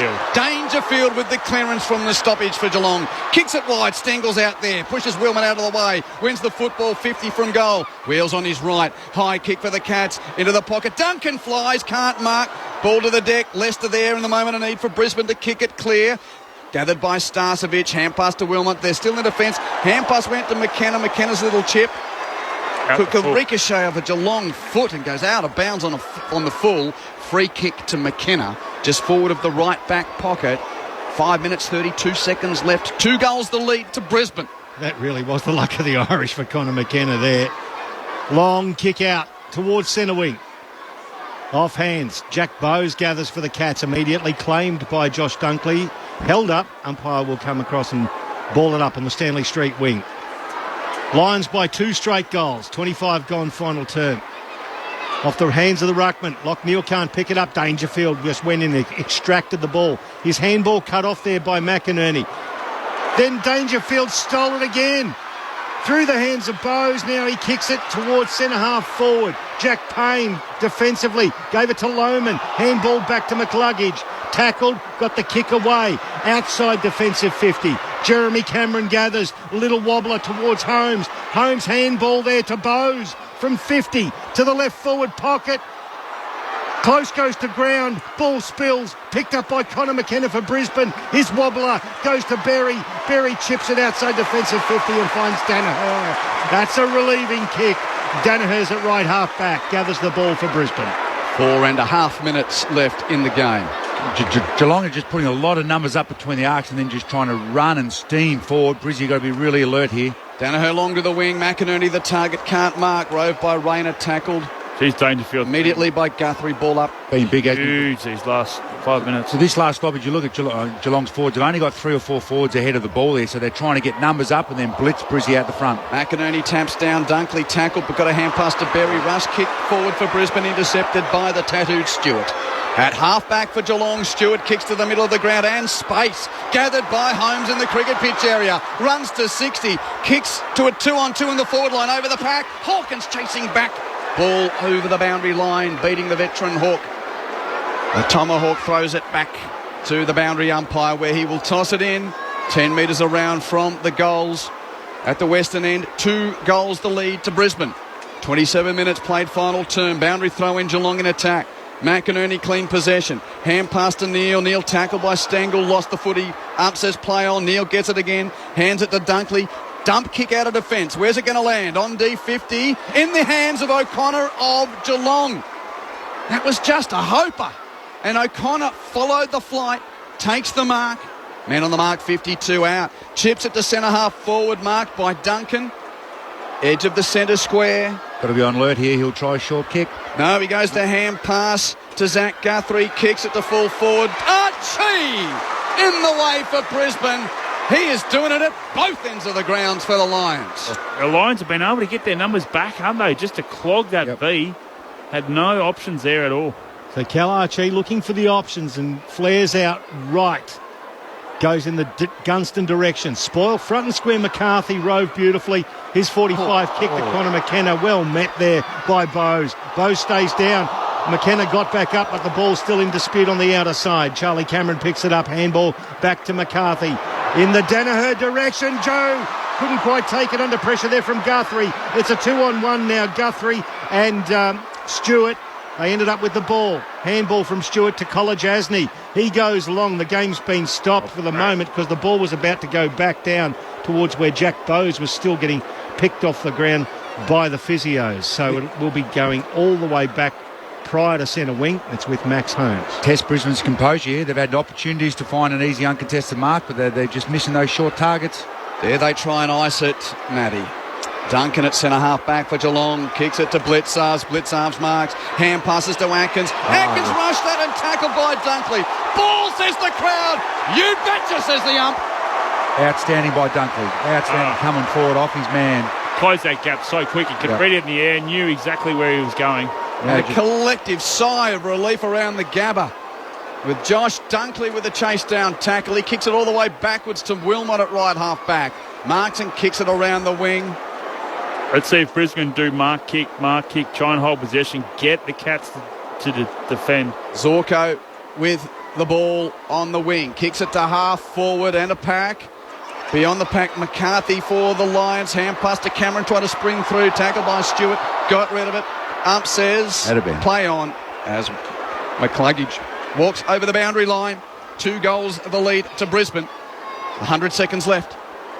They could bring great heat to this stoppage here, put a spare behind the ball, and they could really ice the game with a minute and a half to go. The throw in across the 50-metre arc in Brisbane's attacking zone. McInerney versus Stanley. McInerney into the path of McCluggage. Confronted by Atkins, his kick goes straight up and down the mine shaft. It's caught by Dangerfield. The handball back to Blitzarves. Kicks it to the wing. Close. Takes a nice mark against Wilmot on the low go. Brad Close plays on. It's a wobbler to half forward. Jeremy Cameron gets in front of Harris Andrews. Takes the mark. Wheels around from 55. Jezza has a flying shot. Oh, he's missed. That was so close. One behind, 64 plays 53. It's an 11-point ball game with 1:10 to go. It was amazing. Brisbane didn't have a spare behind the ball that stoppage, and that's what gave it 1-on-1 ahead of the ball and nearly cost them a goal. McKenna chips to Zorko, who takes the mark near the boundary line in the right back pocket. Tick, tick, tick. 57, 56. Short pass from Zorko.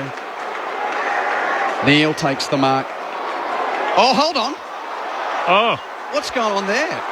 Free kick goes to Geelong. What happened? Close gets the free kick. Plays on with a hand pass to Cameron. Cameron's harassed by Zorko. Goes out of play. Why did they turn over that ball? Oh, no.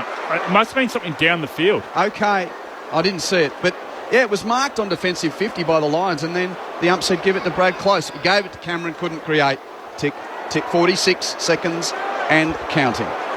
Geelong needs 2 goals, 11 points the lead to Brisbane. Boundary throw in. Hawkins taps it clear. No Cat there. Ex-Cat. It's McCarthy for Brisbane. Hand passing to right half back to Neil. Neil hand passes along the ground to Lohman. The injected sub runs the wing. Kicks Brisbane to half forward looking for Danaher. He went over his head. Stanley with an illegal spoil on Joe Danaher. Free kick to Danaher.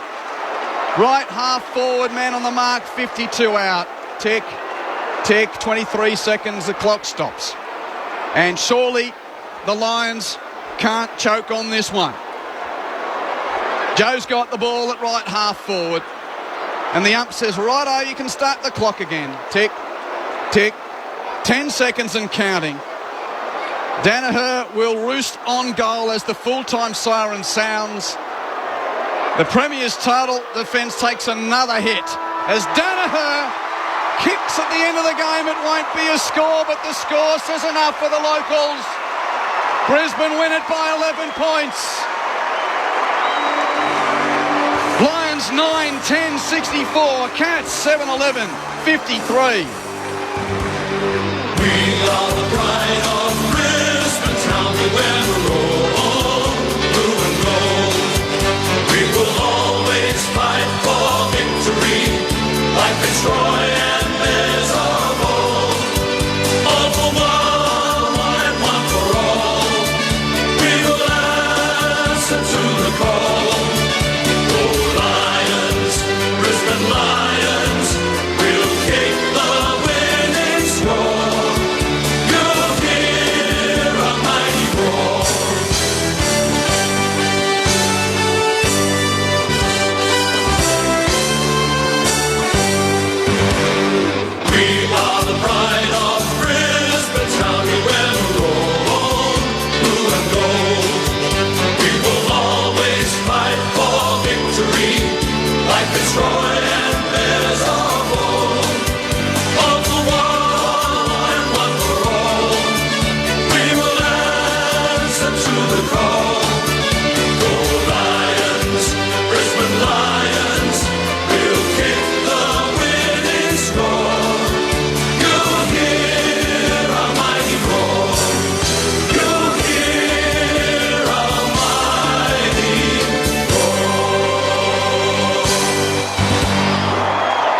3 games of football that have been played on what's now building as this Super Saturday in round 19. Richmond, Carlton and Geelong are now all, as it stands, in the bottom of the 8 on 38 premiership points. And with Port at home to host the top of the ladder Collingwood in just a moment, Brisbane keeps its press on a potential top 2 finish. Brisbane 9-10-64, Geelong 7-11-53. What a weird old game of footy. Lions by 14 at quarter time, 21 at half time, 25 at three-quarter time. Cats kicked 4-2 in the final term, but Brisbane won by 11 points. The Lions led by 31 when Danaher kicked the first goal of the final quarter, but it needed a Kalachi steadier to ensure that the Lions got home. Danaher in the end finished with 2, McCarthy with 2 and Hetwood with 2 for Brisbane. Single goals for Archie, Cameron and McKenna. For Geelong, it was Jez Cameron with 2 and Dangerfield 2. Singles to Stengel and Henry. And I'm 1 short. That's 6. Jeremy Cameron kicked 3. Thank you. 3 for Jeremy Cameron. 2 for Pat Dangerfield. And singles for Stengel and Ollie Henry. So Brisbane are 13-5 and they have Gold Coast at Carrara next week. Geelong 9.5 wins, 8 losses, and the next fortnight in the comfy confines of Cat Park, where Fremantle come next week and then Port Adelaide the week after. Matt Primus, Jeff White, your thoughts on this Saturday twilight fixture? I think it was the game of 2 halves, to be honest. The Cats they had no movement in the first half. They were stop-start. Because the Lions were owning the corridor. They were playing with that flair. They were chip mark, get it on quick, executing extremely well, and then the Cats all of a sudden came out with a different side at half time. It was, wasn't it? Yeah, their run and dare. Yeah. That went through the roof. You know, kicked 6-6 to 5-2 in the second half. A little bit of Brizzy allowed them to do that a little bit more, but then they actually played with a bit more dare, and it's a pity that as fans we couldn't see that for the whole 4 quarters. Then we would have been the game that we thought we were going to get. But in the end, Brizzy hung on. They learned some lessons out of last week, and that'd be their biggest learning from that compared to what they coughed up against the lead last week against the D's. And outside of the scoreline, the story is the best first-year player in the game in the minds of many. He's walking through the middle there. So Will Ashcroft going off with a knee injury, and if there is no ice and there is no strapping and there is no crutches, that is a horrible, horrible sign. Why? Because the only way you can walk like that, generally, is if you've blown your ACL. If you've done the lateral or the medial, you can't walk like that, can you, gentlemen? You know, hashtag not a doctor, but that's the worst thing that Lions fans would want to see. You'd prefer to see him in crutches or with ice, wouldn't you? Yeah, you would, unless purely they clashed the kneecaps and he lost feeling for a couple of minutes, but all the testing and stuff they did, it doesn't look good, and the way the players got around him. But anyhow, we'll find that out in the next 24, 48 hours. But it didn't. Well, we might. He's walking certainly stiff-legged. Yeah. As in his right leg is a lot stiffer. I've just been watching him walk about 50 metres on the binocs, and just that right leg he's trying to show he's not injured. But at the same time, if that makes sense. If it's anything other than a knock on the knee, hold on. Describe this body language here. The coach has come down. Chris Fagan's having a chat with Will Ashcroft. He's got his hands on his hip. He doesn't look visually distraught at all. Mind you, he's such a cool character. What about Fags? He's got his arms crossed. He always looks a little bit phased. Well, he's gone from happy, lovable Uncle Chris in the last couple of years to grumpy Fags. Grumpy Uncle. He was always grumpy. Come on. Yeah, so... Would you be grumpy if the way they handled that last quarter, or you would be happy given the learnings of last week? I think a little bit of both there, Pricey. I think that Geelong were coming because they knew that what had actually unfolded last week. So they would have probably said at three-quarter time, hey, they were in this similar position last week and they let that slip. So let's go at them. But then they were able to, and Matty's well aware of this too, at any stage of the game, there's a side's going to get momentum. It's how you get that back. They didn't get it back last week. When Melbourne were on, They in that last quarter, they couldn't get the ball. They couldn't get Melbourne to defend. They just played into their hands. Tonight, they were playing a little bit, but then they actually got the ball and said, hey, hang on, let's just switch it here. Let's chip it there. Let you defend. What side's trying to do is that they try to then play back into their hands. Say, hey, let's play quick again. Let's play quick. That's got us in the game. No. You've got to actually pull back and then actually own the space, get them to defend you and wear them out a little bit. I think that's a little bit of a tick for Brisbane because they didn't do that in the last quarter last week. Certainly didn't. Yep. That's correct. There's the meme again. I'm just doing a Twitter search as well to see if I can find any further information on Will Ashcroft. But, all we can do is describe what we can see at the moment. There is no clutches, no ice, no strapping. And he doesn't look anything other than just a bit of a flat young man who's been injured after each team's won a game of footy. But the concern, I guess, it's either a knock on the knee, or because the physios wouldn't let him walk if he'd done a lateral or a medial. He'd have a brace on it or something like that. Yeah. So it's either really bad or really good. Yep. Nothing in between. Yeah. Oh, dear. Okay, well, that would certainly send the frighteners into Brisbane.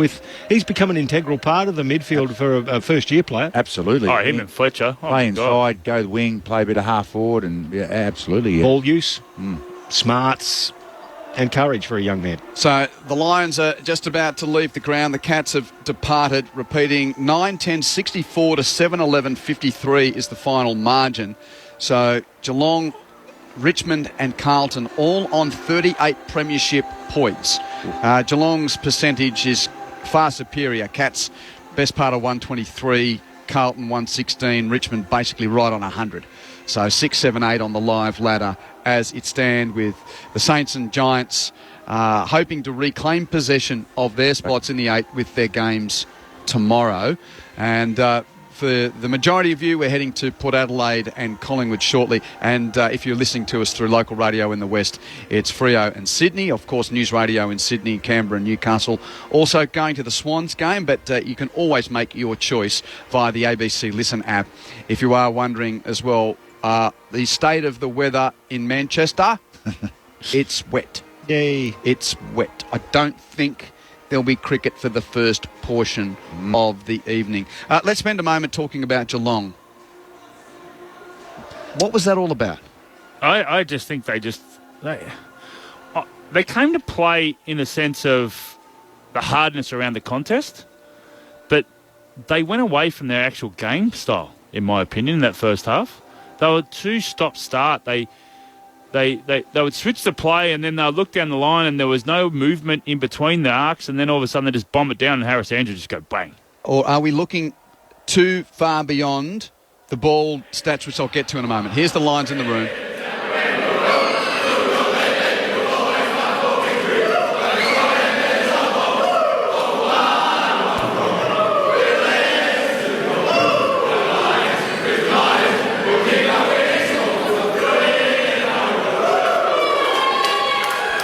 So Brisbane keeping their unbeaten record intact at the Gabba.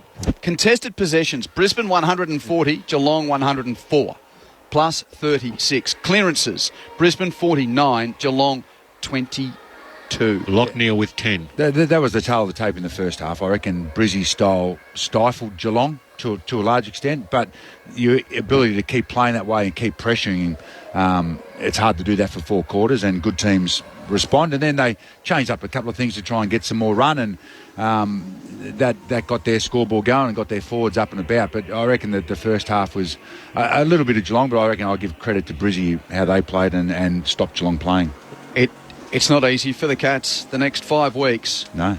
They've got 3 games at Cardinia Park, but they play 1, 2, 3... 4 teams that started this round in the 8. Yeah, the Saints are outside of the 8 at the moment because they haven't had their game yet. But the Dockers are outside of the 8. Yep. They're Port Adelaide, haven't they? But then after that, it's Dockers at Cat Park next week, then Port at home in round 21, Collingwood at the MCG in round 22, St Kilda at the Docklands in round 23, Western Bulldogs at Cardinia Park to finish. So outside of the Dockers, they play teams that started this round inside the 8. There's no all the way home. No wriggle room for the Cats at all. Yeah. No, and hence their first 6-7 weeks, which was really poor. That's could come back to bite them on the back. So even though they're getting a healthy list now, it's there's no room for error. Even though, as you say, Q, they've got some games at their home stadium. They're some tough teams there. It's weird. Which form do you believe? Well, if I was Chris Scott, take that second half form any day of the week, and that's how they've been playing the last, 3 or 4 weeks. But bashing up Essendon at home compared to not getting near the ball on an away trip to Brisbane. Yeah, I think there's definitely question marks on the intangibles of their hunger and want. That's why they're up and down with their season. They reached the top of the mountain where they'd nearly been there for 4, 5, 6 years in a row, and they reached there. And the intangibles of can we keep going to the well every week, whether we're at home, MCG, or away on the road. And so far this year, that answer hasn't been there. They haven't been there every week. Here are the numbers, possession-wise, individually. Dunkley with 27 led the way for Brisbane. 26 for McCluggage, 25 for Neale, 10 clearances as well for Lockie Neale, 7 clearances for Dunkley. 23 for McKenna, 23 for Archie, 23 for Wilmot. And Kadeen Coleman also went off the ground with a sore back at the end of the game. He finished with 21 disposals, 21 for Danaher as well.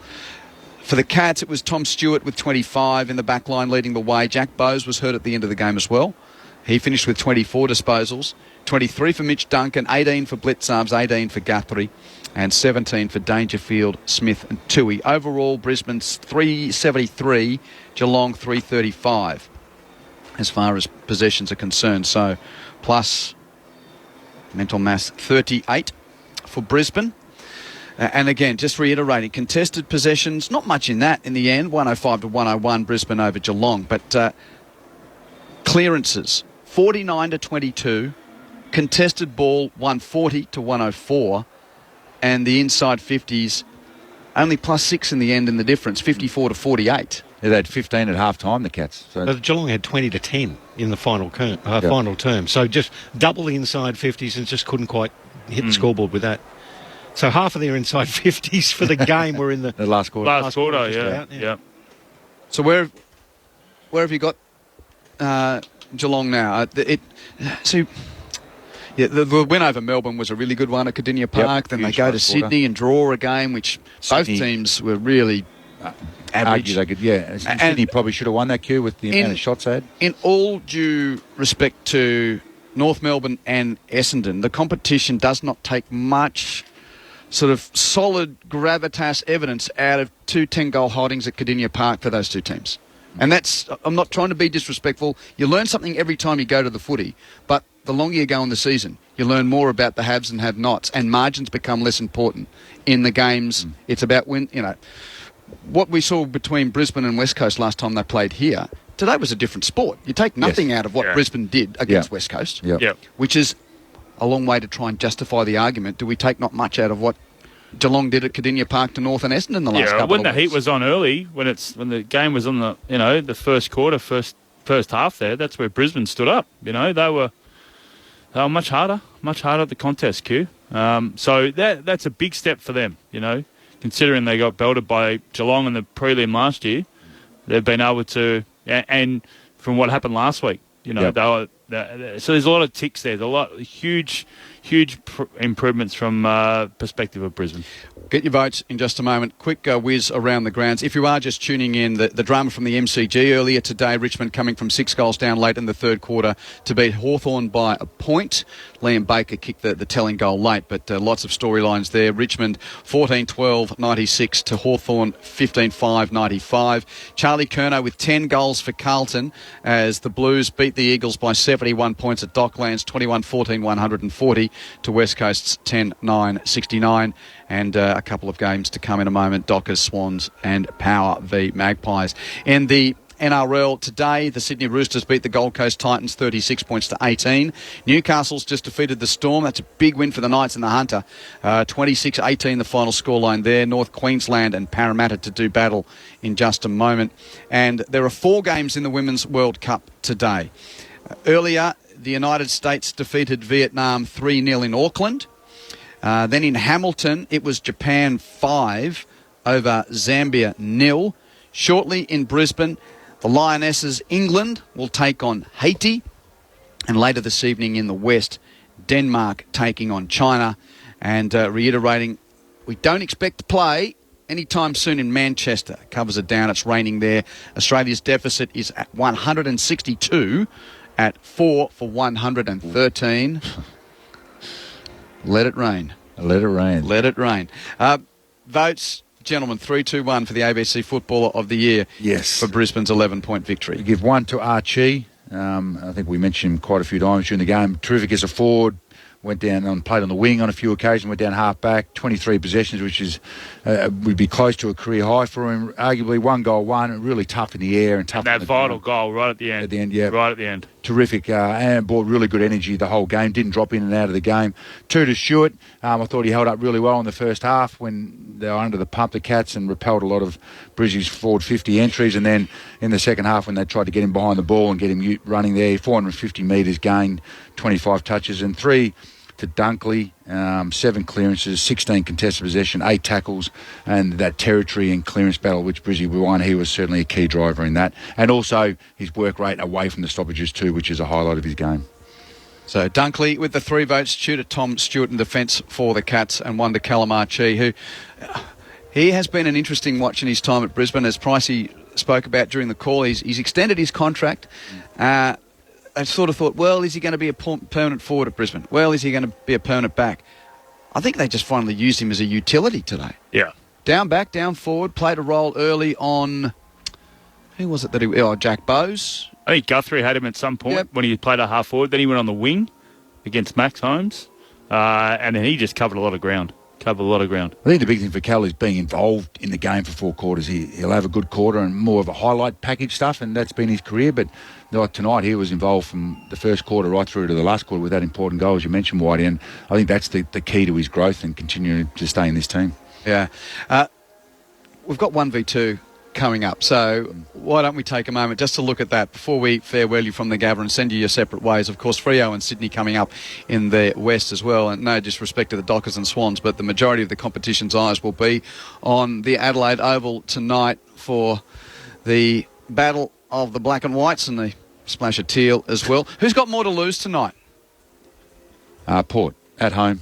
Lost to Carlton last week. Yeah, by and big all of a sudden, margin too. Yeah, and Brisbane, breathing down their neck if they don't get the 4 points tonight. So I would think Port Adelaide, and I love it that Kenny's built the game up a little bit and put it back on the Pies about being saying they're the best team in the comp and all those sorts of things. So I would say Brizzy, and just another challenge for the Pies, who have met every challenge so far this year head on. What do you reckon, Jeff? How would Craig McRae be playing this? Oh, I think you'll be just stick to their game plans of what they've been able to do this year. I've seen them live, I've seen them on TV, and it looks like it's been a bit wet over there. The thing that really impressed me when I watched them against the Suns is just below their knees. They're so clean, and they get their numbers, and they're quick with their hands. They use them really well. Their foot skills are electric. So when it is wet, we're just watching them going through the banner now, that it's going to be on the ground a lot, and that's why I find that they're just superior, and that's why they're sitting on top of the ladder. So I agree with Matty. Pressure's on Port Adelaide. Coming back they got some big inclusions, by the way, Port Adelaide. But off the big defeat to Carlton last week, they'll be pumped. And, Adelaide all week's been pumped. Yeah, they have. City. I think Port, at their best, been great pressure and harass the hell out of the oppo, and they create a lot of inside 50s out of that. But you got to do that against the Pies. But if you drop off for 10 minutes or a quarter of that, the scoreboard kills you against them. So it's going to be great to watch that style of play against each other. What's it like being around Port as a player or a coach when there's a big game? And I know that during your time it was mainly out at Westlake, Showdowns, Park, but it's unreal. It's unreal, especially when you're having a really good season like they are. Everyone talks about Collingwood and the big games and so forth, but I mean, you've lived it as a coach and a captain at Port. This is a huge night for the footy club. It'd be a massive night, and everyone wants to play Collingwood on the big stage, and they get to do it. And this stadium now adds another layer to the atmosphere and what it is. The song they play before the start of the game. It is unreal. They'll be cherry ripe. They'll come out breathing fire, and hopefully the build up reflects of what the next 4 quarters is going to show. They still tailgate? Well, they've been doing that all day. No, not at Adelaide Oval. Oh. You don't have the big car parking area like they used to have. Used to be at Footy Park, you'd rock up and you smell barbecue Barbecues everywhere. Yeah. Port Adelaide fans getting into you while you're going to the ground. Now they're on the bars in the CBD walking across the bridge. Yeah, exactly. Who are you tipping, by the way? Port. I'll go the Pies, but in a close one. Okay, what about Freo and Sydney? Not forgetting that one, which is Sydney. Yeah, Sydney. I'm going to go Sydney over there. They travel really well to Perth. I mean, I know that they've probably played. I don't know if they've played the Eagles over there, but they do. Sydney travel pretty good, and they have to. They've learnt to travel really well. But I'm going to tip Sydney. Well, thanks for your time, gents. We've got a fair bit of entertainment coming this evening. Michael Price, thank you. Thanks to Aussie Bob on the faders here and to Adam back in the studio. Brisbane by 11 points with the sour note of a knee injury to Will Ashcroft, the seriousness of which we're still to find out. Lions 9-10-64 to the Cats, 7-11-53. Already we've seen the Tigers win by a point and the Blues by 71 today. It's been a ripping Saturday so far. Whichever direction you're headed, I hope you enjoy the rest of your Saturday night of sport with us. Farewell from the Gabba.